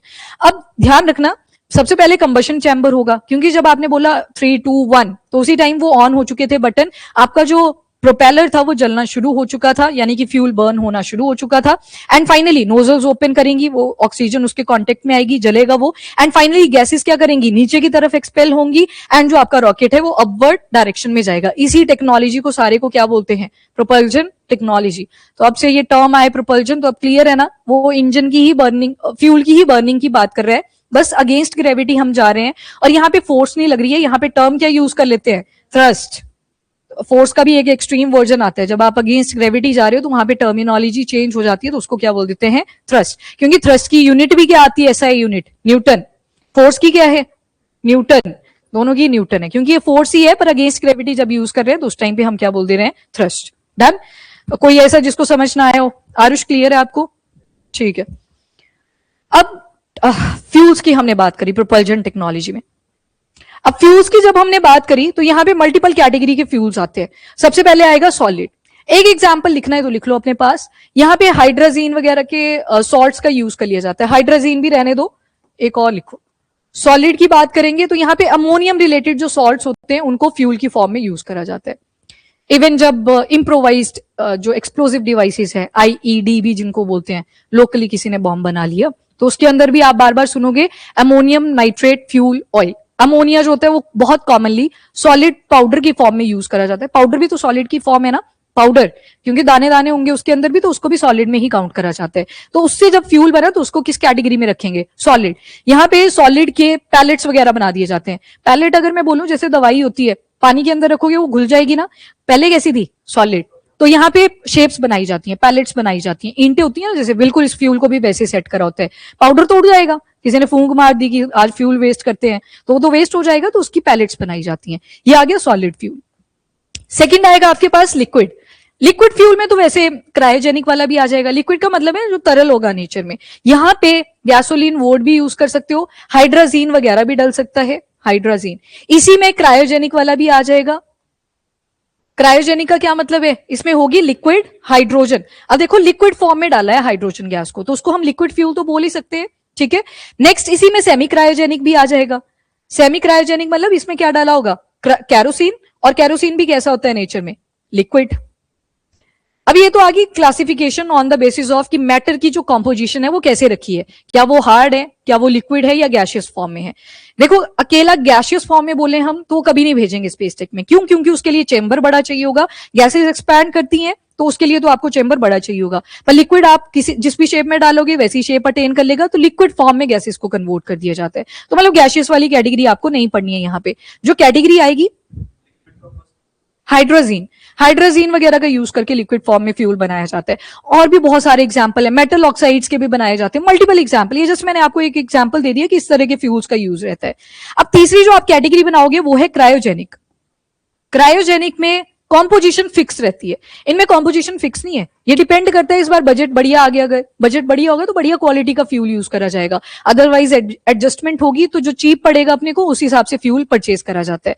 क्रायोजेनिक में क्या क्या आएगा, एक आएगा लिक्विड फॉर्म ऑफ हाइड्रोजन। अब देखो है तो हाइड्रोजन गैस पर किस फॉर्म में रखी हुई है, लिक्विड फॉर्म में, तो ये कौन सी कैटेगरी आ गई, एक तरह की लिक्विड ही, पर जब आपको लॉन्च व्हीकल में सेट करना है तो इस वजह से अलग से एक कैटेगरी पढ़नी पड़ रही है, क्योंकि आप सेम जगह पे नहीं रख सकते, जहां पे लिक्विड फ्यूल होगा वहां पे क्रायोजेनिक नहीं रखा होगा, उसका चेंबर अलग से होगा। सेकेंड, इसी में क्या चीज होगी, एक और लिक्विड ऑक्सीजन, क्योंकि इसको बर्न करने के लिए भी चाहिए। अब क्रायोजेनिक अगर देखें और इफ कंपेयर टू सॉलिड और लिक्विड वाली फॉर्म, लिक्विड में मतलब जो भी फ्यूल्स की एग्जांपल उठा लो, ये थोड़े से पॉल्यूशन कॉजिंग भी होते हैं, पर क्रायोजेनिक को अलग से क्यों रखा, क्योंकि स्पेस टेक में इसके लिए चेंबर अलग से बना हुआ है। ये पॉल्यूशन के हिसाब से अगर देखें तो अच्छा सोर्स माना जाता है, मतलब एनवायरमेंटली फ्रेंडली है ये वाला फॉर्म। पर दिक्कत कहां पे है, हाइड्रोजन की, इसको बनाना बहुत टफ है, टेक्नोलॉजी आपको एडवांस चाहिए और उतना इंफ्रा अपने पास अभी भी नहीं है। पिंक हाइड्रोजन के ऊपर बेशक हम काम कर रहे हैं, ग्रीन हाइड्रोजन पे हम काम कर रहे हैं, पर पायलट प्रोजेक्ट चले हैं। पायलट का मतलब है सब नहीं अभी लगा रहे इंफ्रा, पर जिसके पास ठीक ठाक पैसा है, महारत्ना कोई कंपनी आ गई तो उसने क्या बोला कि चलो इस प्रोजेक्ट के ऊपर थोड़ा बहुत पैसा लगा लेते हैं, आने वाले जो हमारे सोर्सेज होंगे वो कैसे होंगे, रिन्यूएबल, जो एनवायरमेंट फ्रेंडली रहेंगे। डन, तो ये आगे क्रायोजेनिक। अब चौथी जो कैटेगरी जिसपे काम चल रहा है वो है सेमी क्रायोजेनिक। सेम कॉम्पोजिशन है, लिक्विड ऑक्सीजन रहेगी, पर एक रिप्लेसमेंट है कि इसमें ऐड हो जाएगा कैरोसिन, और लिक्विड ऑक्सीजन तो चाहिए, ऑक्सीजन सभी में है लिक्विड फॉर्म में, क्योंकि बर्न करने के लिए आपको ऑक्सीजन की अवेलेबिलिटी चाहिए, और जब स्पेस में जाओगे तो ऑब्वियस बात है आपके पास वहां ऑक्सीजन अवेलेबल नहीं होगी, तो ऑक्सीजन तो चाहिए ही चाहिए। इवन एटमॉस्फेयर में जब हमारे स्ट्रेटोस्फेयर वाली लेयर में एयरक्राफ्ट जाते हैं तो वहां पे भी कहां बचती है ऑक्सीजन, ऊपर ऑक्सीजन का लेवल ड्रॉप कर चुका होता है, तो उसमें भी ऑक्सीजन ऐड करनी पड़ती है। तो लिक्विड ऑक्सीजन इज कॉमन जहां पे भी आप देखेंगे, एंड जो चीजें चेंज हो रही हैं वो है कॉम्पोजिशन के अंदर। पहले बताओ ये कैटेगरीज क्लियर होगी आप सभी को। अब थोड़ा सा एडवांस चलते हैं, जो आपके, ये याद रखिएगा, ये मैं बार बार नहीं बोलूंगी, पेपर के लिए इंपॉर्टेंट है, कुछ भी आ सकता है पेपर में, तो आपने ठीक से प्रिपेयर करना है। अब देखो ये आपके लॉन्च व्हीकल है, लॉन्च व्हीकल में एक टर्म यूज होती है वो है स्टेजेस। स्टेजेस का मतलब है कि कौन, जैसे मैंने बोल दिया पहली स्टेज में मैंने सॉलिड ऐड कर दिया, अगली स्टेज में लिक्विड ऐड कर दिया, अगली में फिर से सॉलिड डाल दिया, तो मैंने बोला first stage, second stage, third stage, fourth stage, क्योंकि यहाँ पे फ्यूल वेरी कर रहा है, बेशक सॉलिड ही है, बेशक लिक्विड ही है, फ्यूल दो तरह का है, पर स्टेजेस, चैम्बर कितने बने उसके हिसाब से क्या बोल दिया, स्टेजेस। फॉर एग्जाम्पल ये पोलर सैटेलाइट लॉन्च व्हीकल है, ये साइड में बूस्टर लगे हैं, बूस्टर का मतलब बूस्टर तब ऐड करे जाते हैं, बोलते हैं ना बूस्टर डोज, कि फिर से देनी पड़ेगी, जरूरत पड़ सकती है, तो ये तब यूज होता है जब आपका लॉन्च व्हीकल बहुत दूरी तक जाएगा और देयर इज पॉसिबिलिटी कि जो नीचे वाला बेस था उसमें शायद फ्यूल की कमी पड़ जाए, तो आप क्या करते हो, बूस्टर बूस्टर्स जो होते हैं उनको यहाँ पे ऐड कर सकते हो। अब देखो यहाँ पे मेन जो स्टेजेस आती है ये बीच वाली होती है, सेम इसको पढ़ेंगे तो ये बीच वाली होंगी, ये साइड में कर देंगे, ये सारे बूस्टर लगे हुए हैं इसमें कि एक्स्ट्रा थ्रस्ट प्रोड्यूस करने के लिए आपको दूर तक जाना है तो आपके पास एडिशनल फ्यूल होना चाहिए, तो उसके लिए बूस्टर लगाए हैं। अब मैं इन बूस्टर्स को इग्नोर कर रही हूँ यहाँ पे, तो मेरे पास जो पोलर सैटेलाइट लॉन्च व्हीकल बनेगा ना वो कुछ इस तरह से बनेगा। अगर मैं बूस्टर को साइड लाइन कर दूं, 1 2 3 और 4, ये इंडिकेट कर रहा है कि इस लॉन्च व्हीकल में टोटल कितनी स्टेजेस हैं, 4 स्टेजेस। फ्यूल के बेसिस पे लिखूं तो 2 स्टेज भी लिख सकती हूँ, पर इनके चैम्बर अलग अलग हैं तो मैंने क्या लिख दिया, 4 स्टेज। नीचे से शुरू करना है हमेशा, अगर साइड में लगे होते तो साइड से शुरू करना था, 1 2 3 एंड 4। यहां डला है solid fuel, liquid, solid, liquid, बस ये होगी इसकी 4 स्टेजेस। डन। अब जब आप human rated launch vehicle mark 3 की कॉम्पोजिशन देखोगे वहां 3 स्टेजेस है, अब वो किस बेसिस पे है तो वो बताती हूँ। पहले ये बताओ पोलर का डन, ऊपर क्या लगा होगा, सैटेलाइट होगी या तो कैप्सूल होगा, मतलब ऐसे ओपनिंग होती है फ्लावर की तरह और उसी में से सैटेलाइट फिर डिप्लॉय करवाई जाएगी, उसी में सारा सामान जाता है। वो बोलते हैं ना कि स्पेस टेक्नोलॉजी से गरीब का क्या फायदा हो रहा है, क्या फायदा हो रहा है, फार्मर को कोई फायदा हो रहा है, वेरी गुड। फार्मर के हिसाब से अगर देखें वेदर पैटर्न का आपको एनालिसिस हो गया, इस बार बोला एल नीनो इंपैक्ट, तो वो कैसे पता लगे, सैटेलाइट्स का यूज करके, तो वो लास्ट वल्नरेबल एरिया तक आपको हेल्प आउट करके आया। इकोनॉमी में क्या फायदा होगा, मतलब 800 करोड़ लग जाता है, चलो वो बहुत आपने थोड़ा सा पेपर के हिसाब से सोचना है कैपिटलिस्ट इकोनॉमी के हिसाब से नहीं सोचना है। मुझे इकोनॉमी में बताओ, ठीक है एक हद तक। मुझे ये बताओ कि मैंने प्रोजेक्ट पे पैसा लगा दिया 800, वो हो गया फार्मर के कॉन्टेक्स्ट में, जब एक टर्म बोल दी वो उसी में निकल गए। मैंने बोला इकोनॉमी के हिसाब से। अब क्या होगा, जब आप ना स्पेस टेक में डेवलप करोगे तो आप जाने जाओगे, आज के टाइम पे डिफरेंट कंट्रीज हमारे पास क्या करती हैं, सैटेलाइट को पकड़ा देती हैं कि हम पैसे दे देते हैं, तुम हमारी सैटेलाइट को डिप्लॉय कर दो। शुरू में जब हम पॉपुलर होने लगते हैं तो इट्स लाइक इन्वेस्टमेंट, जैसे इन्होंने भी बोला रियल एस्टेट। पहले इन्वेस्टमेंट कैसे होगी, पहले हम फ्री ऑफ कॉस्ट ले जाते हैं, जो हमारे नेबर होते हैं ना कि लाओ दे दो, अभी हमारा भी एक्सपेरिमेंटल ही चल रहा है, ट्राई कर लेते हैं, तो उन्होंने क्या किया, सामान तो पकड़ लिया उनसे, पर अभी के लिए फ्री ऑफ कॉस्ट, क्योंकि बीच में आपको रिस्क भी लेना पड़ता है, जहां रिस्क होता है वहां पैसा ही पैसा आता है, तो रिस्क लिया होता है, तभी तो बोलते हैं एंटरप्रेन्योर को क्या मिलता है, प्रॉफिट भी मिलता है, तो यही रीजन है, क्योंकि उसने रिस्क उठाया। बाकी इंप्लॉय को सिर्फ क्या मिलती है, सैलरी, क्योंकि उसने रिस्क नहीं उठाया है। कल अगर डूब गया कोई तो वो चला जाएगा वहां से उठ के, ठीक, रिस्क नहीं है वहां पे। एनीवेज, ये इकोनॉमी छोड़ते हैं। इकोनॉमी में कैसे आया, अब हम जाने जाते हैं। नासा ने हमारे साथ कोलैबोरेशन करी, निसार लॉन्च करा। यहाँ पे क्या इंडिकेट हुआ कि हमारे जो लॉन्च व्हीकल हैं वो सुटेबल है, हम एक्सपेरिमेंट परफॉर्म कर सकते हैं। अब हमारे पास बड़े सारे ऑर्डर्स भी आते हैं, ब्राजील ने दिया, अर्जेंटीना ने दिया, उन्होंने अपनी सैटेलाइट भेजी थी कि आप भेज तो रहे हो लॉन्च व्हीकल, हमारा सामान भी ले जाओ, अगर जगह है बची हुई तो ले जाओ, ये रहे पैसे। तो पैसे ने क्या किया, इकोनॉमी में भी कंट्रीब्यूशन करा, और ये करोड़ में चलती है डील्स जब ये सैटेलाइट आप डिप्लॉय करते हो, ठीक। तो इससे क्या होता है, इकोनॉमी भी हमारी बूस्ट होती है। तो क्लियर, तो इकोनॉमी में भी करा, और वल्नरेबल एरिया पे आपने देखा फार्मर के पॉइंट ऑफ व्यू से, तो उनको वेदर पैटर्न अंडरस्टैंड करने में हेल्प मिली बिकॉज ऑफ सैटेलाइट, जो अर्थ ऑब्जर्वेशन सैटेलाइट यहाँ पे डिप्लॉय करी थी। सेम मिलिट्री के पर्सपेक्टिव से आप लिख सकते हो, सिक्योरिटी के लिए आपको ये एग्जांपल कारगिल वॉर वाला, वहीं से हमें अंडरस्टैंडिंग बनी थी कि हमें किलर सैटेलाइट्स के ऊपर भी फोकस करना है, कि नासा जो है वो कभी भी मना कर सकता है कि हमने इंफॉर्मेशन आपको नहीं देनी है। तो इस तरह से आपने मल्टीपल अप्रोच के साथ ये मेंस के अंदर आंसर लिखना होता है। हाँ, लिख सकते हो, यस डेफिनेटली, यस। अब देखो ये स्टेजेस क्लियर ना पोलर सैटेलाइट की। अगला आता है बाहुबली, इसको human rated launch vehicle mark 3 को बाहुबली ऑफ इसरो भी बोलते हैं। बाहुबली मतलब पेलोड ज्यादा कैरी करके जाएगा। देखो आप ट्रैक पे जाते हो, जब ट्रैक पे जब जाते हो तो छोटा सा ही बैग लेके जाते हो ना, कोई ऐसा तो नहीं है प्रॉपर टायर वाला बैग लेके जाता है कि टूरिस्ट बैग ही लेके जाना है कि सामान ज्यादा होता है मेरे पास, नहीं, ट्रैक पे जब जाओगे छोटा ही बैग लेके जाओगे। अगर human rated launch vehicle mark 3 को आपने 35,786 किलोमीटर तक लेके जाना है, या फिर सेम लॉन्च व्हीकल को आपने 200 किलोमीटर यानी कि लो अर्थ ऑर्बिट तक लेके जाना है, सामान कहां तक ज्यादा लेके जा सकते हो, 200 किलोमीटर पे 35,786 किलोमीटर फ्यूल लगेगा, ऊपर से आपने इतना बोझा डाल दिया तो सामान ज्यादा नहीं कैरी करेगा। ह्यूमन रेटेड लॉन्च व्हीकल की कैपेसिटी है, ये सामान लेके जा सकता है 4 टन तक का, 35,786 किलोमीटर, 4 टन मतलब कितना हो गया, कितना किलोग्राम, 4000 किलोग्राम। पर अगर लेके जाना है लो अर्थ ऑर्बिट में तो इसकी मैक्सिमम कैपेबिलिटी है 10 टन की, 10 से 15 हो सकती है, 10 टन की आगे, मतलब अगर नियर बाय डिस्टेंस था तो उस केस में हो सकता है 15 भी ले जाए, तो 10 टन की इसकी मैक्सिमम रहती है। मतलब दूर जाना है तो सामान कम, नजदीक जाना है तो सामान ज्यादा लेके जा सकते हो। अब आते हैं इसकी स्टेजेस पे। अब इसकी स्टेजेस ये वाला इग्नोर कर दो अभी के लिए, ये पहले ग्रेड 2 का था, ये मार्क 3 आया, इसी को हमने अपग्रेड करा। अब इसकी नोटिस करोगे ना आप चीजें, इसके साइड में भी लगे हैं स्ट्रैप्स, और ये मेजर स्ट्रैप्स हैं, बूस्टर नहीं है, बूस्टर तो मैंने इग्नोर ही करवा दिया अभी आपसे। ये वाली जो इसकी स्ट्रैप्स हैं ये कंटेन करती हैं सॉलिड फ्यूल को, यानी कि सॉलिड प्रोपेलर, ठीक है। सॉलिड फ्यूल यहां पे है और इसको हम काउंट करते हैं एज अ 1 स्टेज। तो इसकी फर्स्ट स्टेज में क्या डला हुआ है, सॉलिड फ्यूल, 2 स्ट्रैप्स हैं, ठीक है, 2 स्ट्रैप्स है पर इसमें डला है सॉलिड फ्यूल। ये वाली सेंटर वाली जो आएगी यहां तक, ये इंटरफेस दिख रहे हैं बीच में, कनेक्टेड है सारे, कनेक्टेड नहीं होंगे तब तो फिर मशीन ही नहीं चलेगी, इग्निशन देना पड़ेगा ना अगले फ्यूल सेंटर को भी, वो साइड से आएगा। यहां पे भी इंटरफेस दिखेगा, यहां पे भी देखो इंटरफेस है। ये वाली जो स्टेज है इसको बोलेंगे सेकंड स्टेज, और इसके अंदर होता है लिक्विड फ्यूल। और सेम इसके ऊपर देखोगे तो एक और स्टेज है, और इसी को हम क्या बोलेंगे, थर्ड स्टेज। वो जो क्लासिफिकेशन पहले बताई सॉलिड लिक्विड वाली, लिक्विड में ही आपने क्रायोजेनिक भी देखा था, पर यहां भी चेंबर अलग है, तो इस थर्ड स्टेज को क्या बोलेंगे, क्रायोजेनिक। अपर क्रायोजेनिक स्टेज भी इसको बोल देते हैं, यूसीएस, या कई जगह पे क्रायोजेनिक अपर स्टेज भी लिखा होता है, सीयूएस। अपर स्टेज मतलब सबसे ऊपर डाला हुआ है, जब हार्श कंडीशन आएगी तब जाके किसको यूज करेंगे, सबसे बढ़िया वाले फ्यूल को, दैट इज क्रायोजेनिक।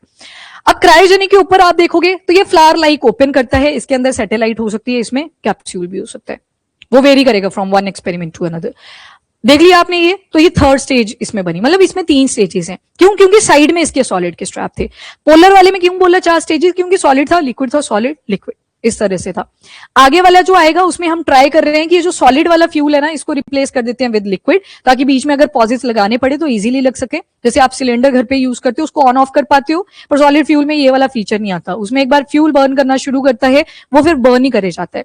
अब देखो फ्यूल एकदम से भी सारा बर्न नहीं करना चाहिए, एक ही दम से बर्न कर गया तब तो ऊपर तक जाएगा, नीचे गिर जाएगा लॉन्च व्हीकल। वो स्लो बर्निंग वाली ही कैपेबिलिटी के साथ फ्यूल बनाया जाता है जो सॉलिड वाली कैटेगरी का है।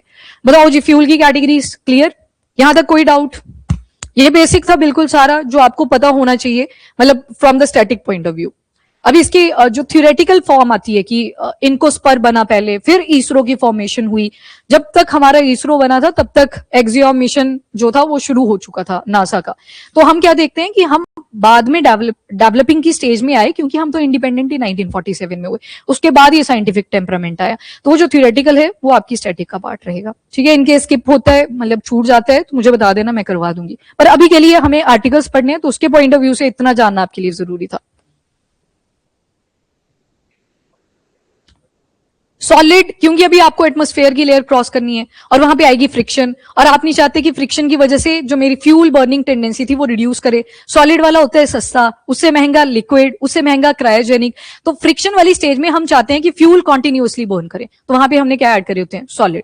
जैसे एट दी हाइट ऑफ कम से कम 100 किलोमीटर पे जब पहुंचता है तो आप देखोगे ये सेपरेट कर दिए जाते हैं। सेपरेट क्यों करे जाते हैं कि आगे इनको कैरी करने की जरूरत नहीं है। रिट्रीव करना है तो रिट्रीव भी कर लिया जाता है, यानी कि दोबारा से अगर रीयूज करना है, जैसे human rated launch vehicle and polar satellite launch vehicle, ये रीयूजेबल लॉन्च व्हीकल की कैटेगरी में है इंडिया के।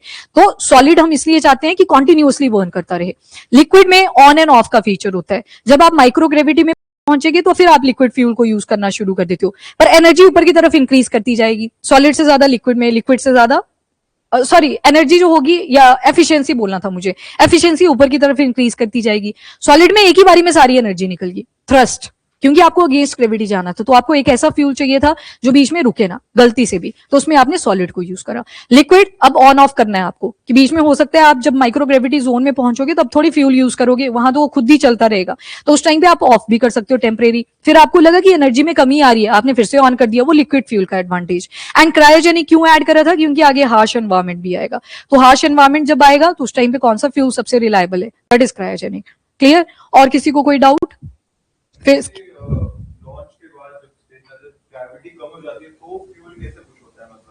फ्यूल नहीं, ऊपर माइक्रोग्रेविटी आ गई ना, अब अगेंस्ट ग्रेविटी का तो कॉन्सेप्ट ही नहीं बचा, वहां तो फिर फ्री फॉल वाली कंडीशन बन जाती है। वहां सिर्फ स्टेयरिंग का काम आता है, मतलब जो डायरेक्शंस होती हैं उनके ऊपर ऑपरेट किया जाता है, वहां पे फ्यूल की ज्यादा कंजप्शन नहीं होती। तभी तो आपकी सैटेलाइट ऑर्बिट के अंदर कहीं 5 साल तक रह लेती हैं, कहीं 6 साल तक रह लेती हैं, अनटिल और अनलेस वो डिफंक्ट ना हो तब तक, अदरवाइज वो स्पेस डेब्री का पार्ट बन जाती हैं। ठीक, और इसी के साथ आप एक सिंड्रोम होता है केस्लर सिंड्रोम, इसके बारे में पढ़ के आओगे, छोटा सा है, मतलब 4-5 लाइन का, कहीं अभी कर लेंगे सर्च, किस्लर स्पेलिंग्स देख लेना, किस्लर सिंड्रोम।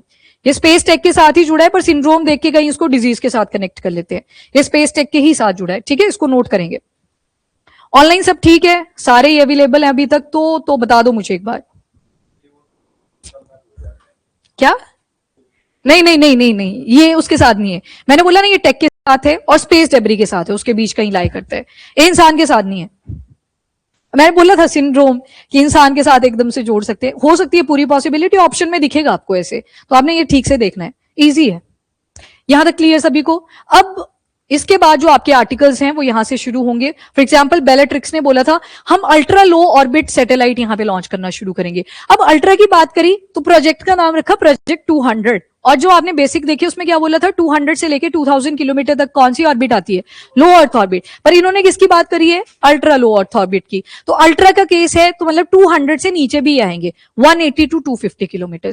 180 का मेंशन नहीं करा था, 200 से ही बोला था आपने, तो 180 टू 250 किलोमीटर के ऑल्टीट्यूड पे इन्होंने बोला है कि हम सैटेलाइट्स को लॉन्च करेंगे।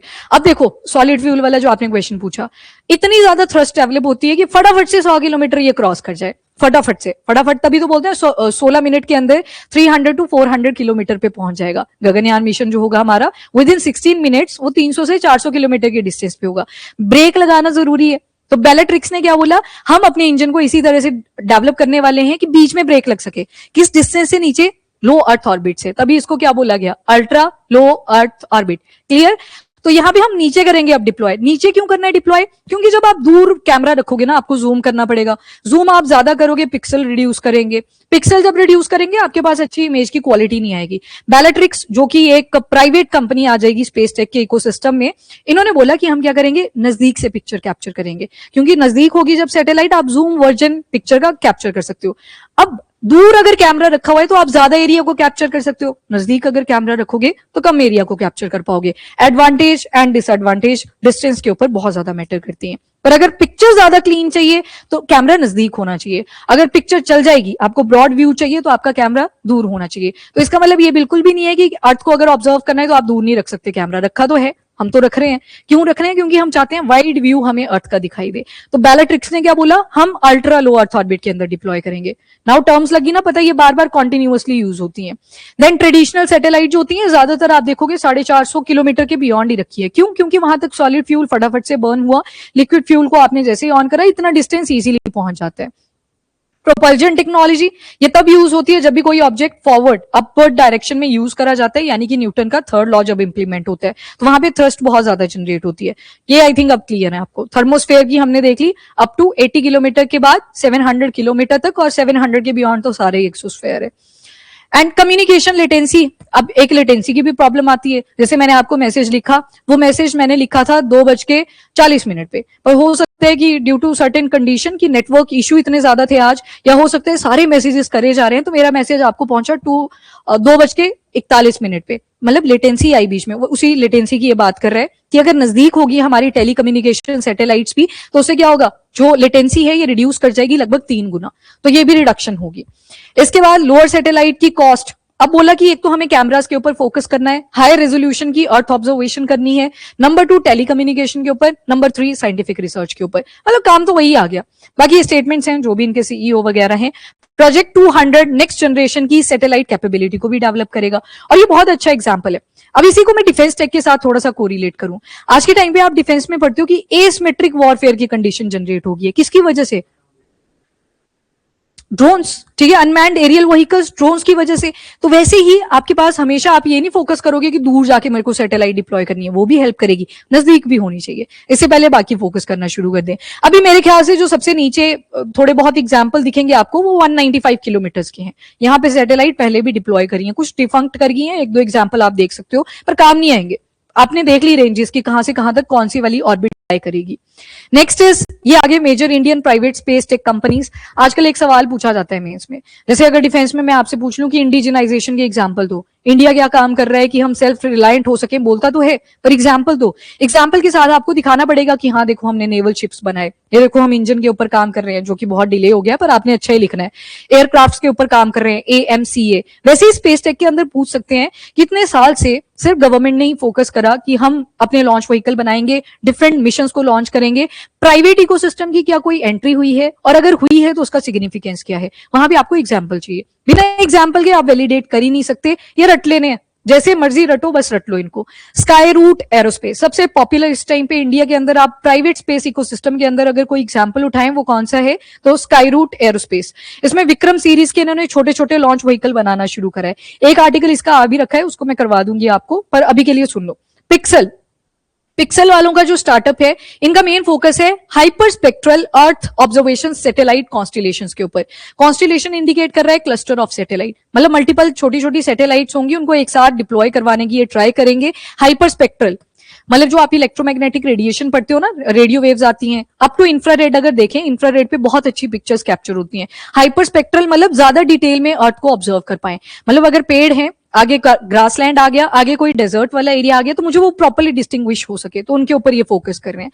दिगंतारा रिसर्च एंड टेक्नोलॉजी, ये स्पेस सिचुएशनल अवेयरनेस इंफ्रास्ट्रक्चर के ऊपर काम कर रहे हैं। अब देखो ये जो ऊपर के काम है, आपने सैटेलाइट बना दी, आपने लॉन्च व्हीकल भी बना दिया, बिना टेक्नोलॉजी के वो किसी काम का नहीं है, मतलब बॉडी विदाउट सोल वाली कंडीशन हो जाएगी। इन्होंने बोला हम इंटेलिजेंस और सेंसर्स के ऊपर काम करेंगे। सेंसर जैसे गगनयान मिशन का एग्जांपल उठा लो, वयोमित्र आपने डाल तो दिया पर उसमें क्या लगे हुए हैं, सेंसर, तो नहीं सेंसर्स के ऊपर दिगंतारा रिसर्च एंड टेक्नोलॉजी काम कर रहा है।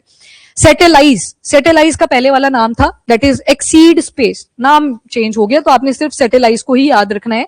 ये मेन काम कर रहे हैं कि आप सभी ने बना लिया, मैं इंटीग्रेट करूंगा। इंटीग्रेशन के ऊपर वो जो इंटरफेस आपने देखे कि स्ट्रैप जुड़ी होनी चाहिए आपस में, ताकि इंजन की जो एनर्जी जनरेट हुई थी वो आगे भी पास हो सके, वो कौन करेगा, सैटेलाइज के बाद आता है ग्रह स्पेस ने बोला मैं छोटी छोटी सैटेलाइट्स पे काम करूंगा, जो आप ट्रेडिशनली बनाते आ रहे हो जिस साइज की सैटेलाइट, मैं नैनो सैटेलाइट्स के ऊपर काम करूंगा, पेलोड्स बनाऊंगा, ग्राउंड स्टेशन के ऊपर फोकस करूंगा।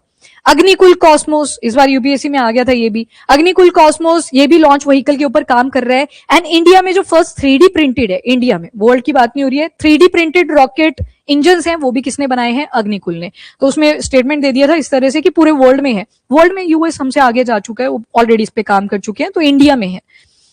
और भी बहुत सारे ऐसे छोटे छोटे प्राइवेट स्पेस कंपनीज हैं जो टेक प्लेयर्स की फॉर्म में आज काउंट करे जा रहे हैं। फॉर एग्जांपल ध्रुवा स्पेस है।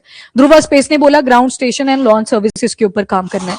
बेलाट्रिक्स एरोस्पेस, अभी आपने देखा, कुछ नहीं याद आया तो इन्होंने अनाउंस करा है कि हम अल्ट्रा लो अर्थ ऑर्बिट वाली सैटेलाइट्स के ऊपर फोकस करेंगे। इसके अलावा प्रोपल्जन सिस्टम, मेन चीज इन्होंने ये भी मेंशन करी कि देखो अगर हमें अल्ट्रा लो अर्थ ऑर्बिट के अंदर डिप्लॉयमेंट करनी है तो हम नहीं चाहेंगे ना हमारा लॉन्च व्हीकल एकदम से 400 किलोमीटर के डिस्टेंस पे पहुंच जाए, पहले ब्रेक लगानी पड़ेगी। तो उसके लिए आपकी प्रोपल्जन टेक्नोलॉजी और ज्यादा अपग्रेडेड होनी चाहिए कि सर्टेन लिमिट तक, क्योंकि आप लेके चलोगे कि 250 किलोमीटर मैक्स, हो सकता है वो 300 में चला गया, 300 में चला गया तो वैसे लो अर्थ ऑर्बिट में आ गया, तो आपका वो प्रोजेक्ट 200 था अल्ट्रा लो अर्थ ऑर्बिट वाला, वो वैसे फुलफिल नहीं हो पाया। तो इन्होंने बोला प्रोपल्जन टेक्नोलॉजी के ऊपर भी काम करना है। एक है अनंत टेक्नोलॉजीज, सैटेलाइट सबसिस्टम इंटीग्रेशन और एरोस्पेस हार्डवेयर, जो भी सामान उसमें यूज होता है उनके ऊपर काम कर रहे हैं। सेटश्योर है, मल्टीपल एजेंसीज आ गई जो डेटा एनालिटिक्स और ऑब्जर्वेशन के ऊपर काम कर रहे हैं। सो दैट्स ऑल, आज इतना ही करते हैं। इसके बाद हम स्माइल मिशन की तरफ कल अगले वेडनेसडे को प्रोसीड करेंगे। इसके ऊपर मैक्सिमम 2 लेक्चर या शायद एक पूरा और एक आधा सा लेक्चर लगेगा। वैल्यू एडिशन कर लो थोड़ी सी, उसके बाद आपकी ब्रेक ही है। 4 बजे है ना लेक्चर, जाना है जल्दी? नहीं जल्दी उठाया बैग, अच्छा डायरी, ठीक है। यहां तक आज का स्पेस टेक वाला डन है। मैंने आपको बेसिक करवा दिए टेक्नोलॉजी के, एक बार रिवाइज कर लेना। इसकी नोट्स की जरूरत नहीं है, जो बेसिक मैंने करवाए वो आपके दिमाग में फीड होने चाहिए, ठीक है? तो उनके मतलब टेम्परेरी नोट्स रख लो सिर्फ। अभी दूसरा पीडीएफ लगा रही हूं, और ये पीडीएफ आज ही मत मांगना, कोई नहीं मांगेगा क्योंकि अभी अपडेट होगा। इसमें मैंने टेम्परेरी बना दिया है इसको, पर लास्ट में ही मिलेगा आपको, ये जुलाई मंथ के एंड में। मैंने इसका पीडीएफ बनाना भूल गई, अभी ऐसे कर लेते हैं इसको। ये हो गया था ना इंपॉर्टेंट चीज। चलो जी, आज मेंस का मेन रहेगा आपका ऑनलाइन। एक बार स्क्रीन दिख रही है आपको? हाँ दिख रही है। हाँ जी Tamanna, IIT Bengaluru, IIT Madras based startup है, वो इंडिया का ही है, गैलेक्साई। उसका लॉन्च फैल्कन 9 के थ्रू हुआ था, एंड फैल्कन 9 आपका स्पेस एक्स कंपनी का है। चलो जी, मेंस का एक इंपॉर्टेंट आर्टिकल देखो, इसमें लिखा हुआ है कि इंडिया के क्या क्या मल्टीपल गोल्स एंड टारगेट्स हैं जो आने वाले टाइम में आपको दिखेंगे। देखो, कभी भी कोई रिन्यूएबल एनर्जी के ऊपर सवाल पूछा है, आपके पास ये फुल फ्लेश नोट आपको मिल गए यहाँ पे, यहीं से देखना है, यही टॉपिक में आपने ऐड ऑन करने हैं। Number 1 renewable energy, number 2 sustainable development goal oriented कोई क्वेश्चन आता है मेंस का, उसमें भी आप इसको ऐड कर सकते हो। नंबर 3 आपसे पूछा गया है कि इंडिया, यार वो कहां गया सर्कल सा दिख रहा है, वो व्हाइट में तो वो गायब ही हो गया, ये पेन नहीं चल रहा है अब, वो है वो ठीक है क्रॉस हो गया। रिन्यूएबल एनर्जी आ जाए, सस्टेनेबल डेवलपमेंट गोल्स को वैलिडेट अगर करना है वहां भी ये गोल्स यूज होंगे। इसके अलावा इंडिया ने क्या कमिटमेंट दे रखी है, इंडिया की कमिटमेंट एट इंटरनेशनल लेवल, मतलब हम क्या कर रहे हैं क्लाइमेट को प्रोटेक्ट करने के लिए। तो उसके लिए अगर कभी भी गोल्स लिखने पड़े, यही रहेंगे आपके टोटल गोल्स। ये बहुत अच्छा एक वैल्यू एडिशन का पॉइंट रहता है, इसमें आपको 1.5 मार्क्स एक्स्ट्रा मिल ही जाते हैं। ये मेंस के पॉइंट ऑफ व्यू से आज इंपॉर्टेंट रहेगा, तो इसको ठीक से अब प्रिपेयर कर लो। सबसे पहले है 2030 का टारगेट। 2030 की अगर बात करें तो यहां पे हमने बोला है, सभी ने बोला है इंडिया इंक्लूड करके, कि हमें सस्टेनेबल डेवलपमेंट गोल्स को अचीव करना है। ये टोटल 17 है जो मैंने आपको ऑलरेडी वैल्यू एडिशन में करवा दिए थे। एंड अगर कोई नया स्टूडेंट है, आप में भी या ऑनलाइन वालों में भी, आप भी एक बार पिछले वेडनेसडे के लेक्चर्स देख लेना, लास्ट वाला सेगमेंट, उसमें ये करवा दिया हुआ है। 2030 का ही हमने फोकस करा है कि 45% तक हमने एमिशन इंटेंसिटी को रिड्यूस करना है। मतलब जो ग्रीन हाउस गैस वगैरह हम एमिट कर रहे हैं, 50% नहीं है, ये 45% है। ये हरियाणा के पेपर में आ गई थी स्टेटमेंट। तो ये गोल हमने सेट करा हुआ है ग्रीन हाउस गैस एमिशन को लेके। तो मतलब अगर व्हीकल्स के ऊपर कोई सवाल आ गया, इंडस्ट्री के ऊपर कोई सवाल आ गया, वहां पे आप इस टारगेट को ऐड ऑन कर सकते हो। नेक्स्ट आ गया 2030 का ही एक और टारगेट है, जहां पे हमने इलेक्ट्रिक पावर कैपेसिटी को 50% तक लेके जाने की बात करी है। मतलब हमारी जो ट्रेडिशनल डिपेंडेंसी है वो फॉसिल फ्यूल्स के ऊपर है। तो देखो, एक क्वेश्चन अगर फॉसिल फ्यूल पे आता है कि कैसे हमारा ट्रांजिशन हो रहा है टुवर्ड रिन्यूएबल एनर्जी, वहां पे भी आप इस पॉइंट को ऐड कर सकते हो कि जो 50% इंस्टॉल्ड हमारी इलेक्ट्रिक पावर की कैपेसिटी है वो नॉन फॉसिल फ्यूल सोर्सेज से हम करेंगे। फॉसिल फ्यूल कोल आ गया, देन आपके पेट्रोलियम एंड ऑल, वो सारे एग्जांपल यहाँ पे आ जाएंगे। 2030 तक ही हमारा टारगेट है कि non fossil fuel electricity capacity हमने कहां तक लेके जानी है, 500 गीगावाट्स। ये गीगावाट में बोली, ऊपर वो 50% बोला आउट ऑफ टोटल जितने भी हम रिसोर्सेस यूज कर रहे हैं। अगला देखोगे 2030 तक ही हमने बोला है कि जो हमारी इलेक्ट्रिकल व्हीकल हैं मार्केट के अंदर कितना पेनिट्रेट करेंगे, तो 30%, ताकि रिन्यूएबल रिसोर्सेज के ऊपर हम रिलाय कर सकें। 2030 इनको कैसे बनाओगे आप, ये हेडर लिख लेना और आगे ऐसे एक ही लाइन लगा के 2030 सामने लिख देना। नेक्स्ट बोल रहा है, ये थोड़ा सा एक मिसलेनियस भी आ गया, इसको भी ध्यान में रख लेना, ये भी ग्लोबल टारगेट ही है 2030 का। AIDS as a public health threat, AIDS की जो प्रॉब्लम होती है, पहले ह्यूमन इम्यूनो डेफिशिएंसी वायरस आता है हमारी बॉडी में, और उसके बाद उसी का जो कमॉर्बिडिटी वाला सिचुएशन होता है, कमॉर्बिडिटी का मतलब होता है मल्टीपल डिजीज एक पर्सन में आ चुकी है, उसको बुखार भी आ रहा है, उसको वीकनेस भी आ रही है, वेट भी रिड्यूस हो रहा है, वायरल डिजीज भी आ चुकी है, बैक्टीरियल इन्फेक्शन भी हो चुका है, सब कुछ आ गया, तो उसको कमॉर्बिडिटी बोल देते हैं। तो उसको 2030 तक हमने बोल दिया ये पब्लिक हेल्थ थ्रेट है, ये भी ग्लोबल टारगेट के साथ अलाइन करने के लिए। अगला लिम्फेटिक फिलिरियासिस, एक एलिफेंथियासिस होती है प्रॉब्लम, उसमें ना हाथी की तरह टांग बन जाती है, वैसे फिलेरियल फॉर्म की वजह से एक लिम्फेटिक फिलिरियासिस होती है। लिम्फेटिक, लिम्फ नोड्स इसमें स्वेल कर जाती हैं, लिम्फ नोड जो होती हैं हमारी इम्यून सेल्स को भी बनाती हैं, तो वो यहाँ पे प्रोड्यूस होती हैं। 2030 के लिए ही ये भी हमने टारगेट करा है, यहां तक हो गया आपके 2030 के। इनके आगे लगा लेना रिन्यूएबल एनर्जी हेडर 2030, एंड ये डिजीज के साथ आगे हमारे हेल्थ के साथ रिलेटेड थे, डन, दो आपने हेल्थ रिलेटेड पढ़ लिए। अब आते हैं 2035 का एक टारगेट, जिसमें इंडियन रेलवे ने बोला है कि हम हाई स्पीड और semi high speed rail corridors बनाएंगे। ये बहुत इंपॉर्टेंट है। अभी बस कल की बात है, आज थर्सडे है ना, थर्सडे की वेडनेसडे, आज वेडनेसडे है, फ्राइडे को एक लॉन्च है जिंद हरियाणा में हाइड्रोजन ट्रेन का, तो उसका लॉन्च भी होगा, तो वो भी आप एक एग्जांपल ऐड कर सकते हो। वो ऐड करोगे आप, अभी मैंने करवाना भी, उसमें हाइड्रोजन टेक्नोलॉजी हमें पढ़नी पड़ेगी, बट वो भी एक टारगेट में ही इंक्लूड होगा कि देखो हम इन टारगेट्स को फुलफिल भी कर रहे हैं। अगला आता है 2035 का इंडियन रेलवेज के कॉन्टेक्स्ट में। आज दो आगे रेलवे के आर्टिकल्स, सुबह क्या पढ़ा था, हाँ वो जो आपने देखा चोरियां हो रही हैं, 1.27 करोड़ तक का सामान चोरी हो चुका है, सामान का नंबर चोरी हो चुका है। 2040 का टारगेट अगर देखोगे ग्रीन हाइड्रोजन मिशन, अभी बात करी हाइड्रोजन ट्रेन की, और यहाँ पे हाइड्रोजन के लिए जो हमने ग्रीन हाइड्रोजन मिशन चला रखा है कि लॉन्ग टर्म विजन लेके चले हैं। अब वहां पे वैलिडेट करने के लिए जो छोटे छोटे पायलट प्रोजेक्ट हमने पोर्ट्स के ऊपर चलाए हुए हैं, पोर्ट्स आगे बंदरगाहें, वहां पे एक आपका तमिलनाडु में है, वहां पे भी पायलट प्रोजेक्ट चला रखा है कि ग्रीन हाइड्रोजन को हम प्रोड्यूस करेंगे। 2047 का अगर देखोगे तो विकसित भारत है 2047, क्योंकि हमें 100 साल पूरे हो जाएंगे आजाद हुए, तो देखेंगे उस दिन की क्या किया हमने। तो अभी तो हम सारे अवेलेबल है 2047 तक, लेट्स सी। और इंडिया को ट्रांसफॉर्म कर देना है इनटू डेवलप नेशन, तो इसमें सारे पैरामीटर आ गए, अकेली मैन्युफैक्चरिंग नहीं आप बोलोगे, इसमें लाइफ एक्सपेक्टेंसी देखी जाएगी, एजुकेशन का लेवल देखा जाएगा, हेल्थ केयर सेक्टर सर्विसेज कितनी प्रोवाइड हो पाई, आईटी सेक्टर कितना बूस्ट हुआ, वो सब कुछ इंक्लूडेड होगा। 2070 का टारगेट देखें, सबसे इंपॉर्टेंट नेट जीरो एमिशन, मतलब जितना कार्बन हमने प्रोड्यूस करा उतना ही हम क्या करेंगे, एब्जॉर्ब भी कर लेंगे। Carbon production and carbon sink, वो दोनों न्यूट्रल हो जाएंगे बराबर। इसका मतलब ये बिल्कुल भी नहीं है कि कार्बन ही नहीं प्रोड्यूस कर रहे, मतलब जितना अगर प्रोड्यूस भी करेंगे वो भी हम क्या कर लेंगे, एब्जॉर्ब कर लेंगे। तो ये टारगेट्स आगे ऊपर के, and even sustainable development goals में भी आप इन दोनों को लिंक कर सकते हो, क्योंकि आपका सस्टेनेबल डेवलपमेंट गोल नंबर 3 है जो गुड हेल्थ एंड वेलबींग की बात करता है। तो 2030 के टारगेट्स ऊपर के सारे रिन्यूएबल एनर्जी को लेके थे, दो इसमें हेल्थ को लेके थे, एक मिनिस्ट्री ऑफ रेलवे का रिन्यूएबल एनर्जी के साथ ही जुड़ा हुआ है, क्योंकि यहाँ पे रेल कॉरिडोर्स की जब बात बना रहे, हाँ हाइड्रोजन वाला ट्रेन का जो एग्जांपल दिया उसको ऐड करके। एंड 2040 में green hydrogen mission, renewable energy का एग्जांपल। 2047 ये तो पूरा ही आ गया, विकसित भारत है 2047। एंड 2070 का आ गया, that is net zero emitter, carbon neutrality पे हम फोकस करेंगे।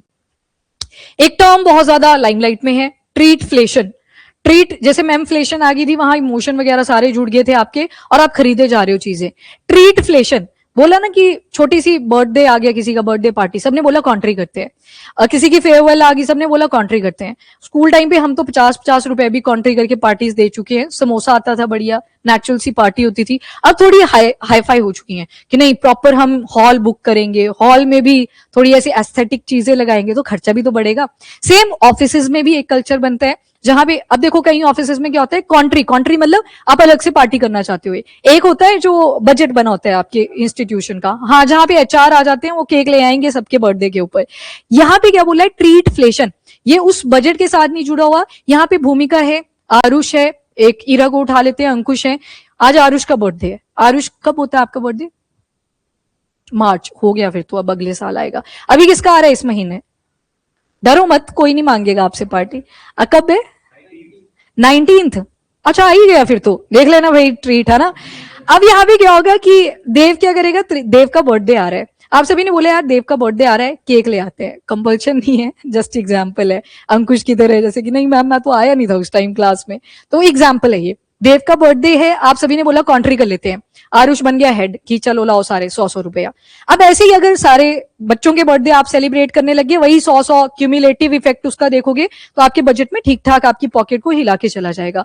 नंबर 2, देव के ऊपर भी रिस्पॉन्सिबिलिटी आ गई, यार इन्होंने तो मेरे को केक ले आया तो मेरे को भी अब पार्टी देनी पड़ेगी, इसके ऊपर अकेला ही वो फर्क पड़ा, तो ये इसमें काउंट नहीं होगा। पर जो आप सभी ने कॉन्ट्री कर करके सबके बर्थडे सेलिब्रेट करे, उसका क्यूमुलेटिव इफेक्ट आएगा। इसी को क्या बोलते हैं, ट्रीटफ्लेशन, कि आपका जो एक्सपेंडिचर है उतना होना नहीं था, पर ये छोटी छोटी पार्टी, कभी फेयरवेल, अब मान लो किसी ने बोल दिया कि मेरे को चले जाना है, अब ऑनलाइन नहीं लगा पाऊंगा क्लास, आपने बोला चलो यार केक ले आते हैं, फेयरवेल दे देते हैं इसको, अब फेयरवेल पार्टी आ गई, बीच में टीचर्स डे आ गया, आपने बोला चलो यार दीक्षा मैम के लिए केक कटवा देते हैं, आप सभी ने फिर से कॉन्ट्री करा, फिर से छोटी छोटी कॉन्ट्री करी, तो आपने क्या किया, नहीं लेके नहीं आना है, वैसे बोल रही हूँ एग्जाम्पल, क्यों आ नहीं रहा था ना, अभी चिल्ड्रन डे पे आना था, मैं क्या पहले टीचर ले आती हूँ, तो टीचर्स डे के बाद चिल्ड्रन डे आना है, तो मैंने अकेले ने लाई आप सभी के लिए चॉकलेट, तो इसमें काउंट नहीं होगा। जब आप इकट्ठे कॉन्ट्री करते हो वो किसमें काउंट होता है, ट्रीटफ्लेशन के अंदर, मतलब क्यूमुलेटिव इफेक्ट देखा जाएगा कि जब आपने ऐसी छोटी छोटी कॉन्ट्रीज करी, किसी की प्रमोशन होगी, यहाँ पे तो क्या ही प्रमोशन होगी, किसी का पेपर क्लियर हो गया, आप सभी ने बोला यार उसका पेपर क्लियर हुआ है, फटाफट से कॉन्ट्री कर देते हैं। ऑफिस कल्चर के अंदर ये ज्यादा देखा जा रहा है, आप तो बच्चे हो पढ़ रहे हो यहाँ पे, ऑफिस के अंदर ये ज्यादा देखा जा रहा है कि आज के टाइम पे छोटी छोटी कॉन्ट्री करके एक क्यूमुलेटिव इफेक्ट जनरेट होता है कि आपकी जो पॉकेट का 6,000 रुपया बचना भी था, क्योंकि गिफ्ट भी तो आएगा, देव का बर्थडे है तो केक के साथ अकेला थोड़ी दोगे, गिफ्ट भी लेके आओगे, तो गिफ्ट के लिए भी फिर से आरुष क्या बोलेगा, लाओ जी कॉन्ट्री, और गिफ्ट ये पता लगा बड़ा सा सेट ले आया है कुछ, तो हो सकता है 100 की जगह पे आपको 500 रुपया कॉन्ट्री करना पड़े। तो यही क्या चीज है, ट्रीटफ्लेशन, ट्रीट प्लस इन्फ्लेशन, मतलब महंगाई तो नहीं बढ़ी पर आपने खरीदा, क्यों खरीदा, क्योंकि आपको ट्रीट देनी थी, तो क्यूमुलेटिव इफेक्ट यहाँ पे देखा जाएगा देन उन छोटी छोटी कंट्रीज का। ये टर्म काफी हाईलाइट हो रखी थी न्यूज में, तो इसलिए बताना आपके लिए जरूरी था। अगला हम देखेंगे श्रिम्प फार्मिंग के रिलेटेड कितने स्टेप्स गवर्नमेंट के थ्रू लिए गए हैं। एक तो ये रहेगा, एक और गवर्नमेंट का इनिशिएटिव है, उसको हम देखेंगे नेक्स्ट वीक। इसके लिए आपने सिर्फ 2 ही चीजें इनको याद कर लेना है, रट लेना है। एक तो आपने टारगेट्स देखे, एंड नंबर 2 इज ट्रीटफ्लेशन, टर्म्स आ जाती हैं। इस बार भी आई थी ना आरुष कोई टर्म पेपर में इकोनॉमी की, क्राउडिंग आउट इफेक्ट, ऐसी टर्म्स आ जाती हैं, मतलब in short crowding out effect इस बार पूछा था, मैमफ्लेशन हो गया, ट्रीटफ्लेशन हो गया, ये टर्मिनोलॉजीज आती रहती है, इनको ठीक से प्रिपेयर कर लिया, बस डन है आज के लिए, इतना ही था। हाँ ये मंथ के एंड में आती है, ये वाली जो वैल्यू एडिशन वाली है, बिल्कुल जैसे ही आपका लास्ट वेडनेसडे आएगा, अभी 22 के बाद एक और वेडनेसडे है मेरे ख्याल से, मंथ एंड ही वेडनेसडे पे हो रहा है, तो लास्ट में मिलेगा ये बिल्कुल, ठीक है। इसमें एडिशन करनी पड़ती है, नहीं तो फिर पहले दे दूंगी, आप प्रिंट करवा लोगे, प्रिंट करवाओगे कुछ मैंने ऐड कर दिया, फिर से करवाना पड़ेगा, तो वेस्ट है। तो अभी के लिए सिर्फ इनको नोट कर लो।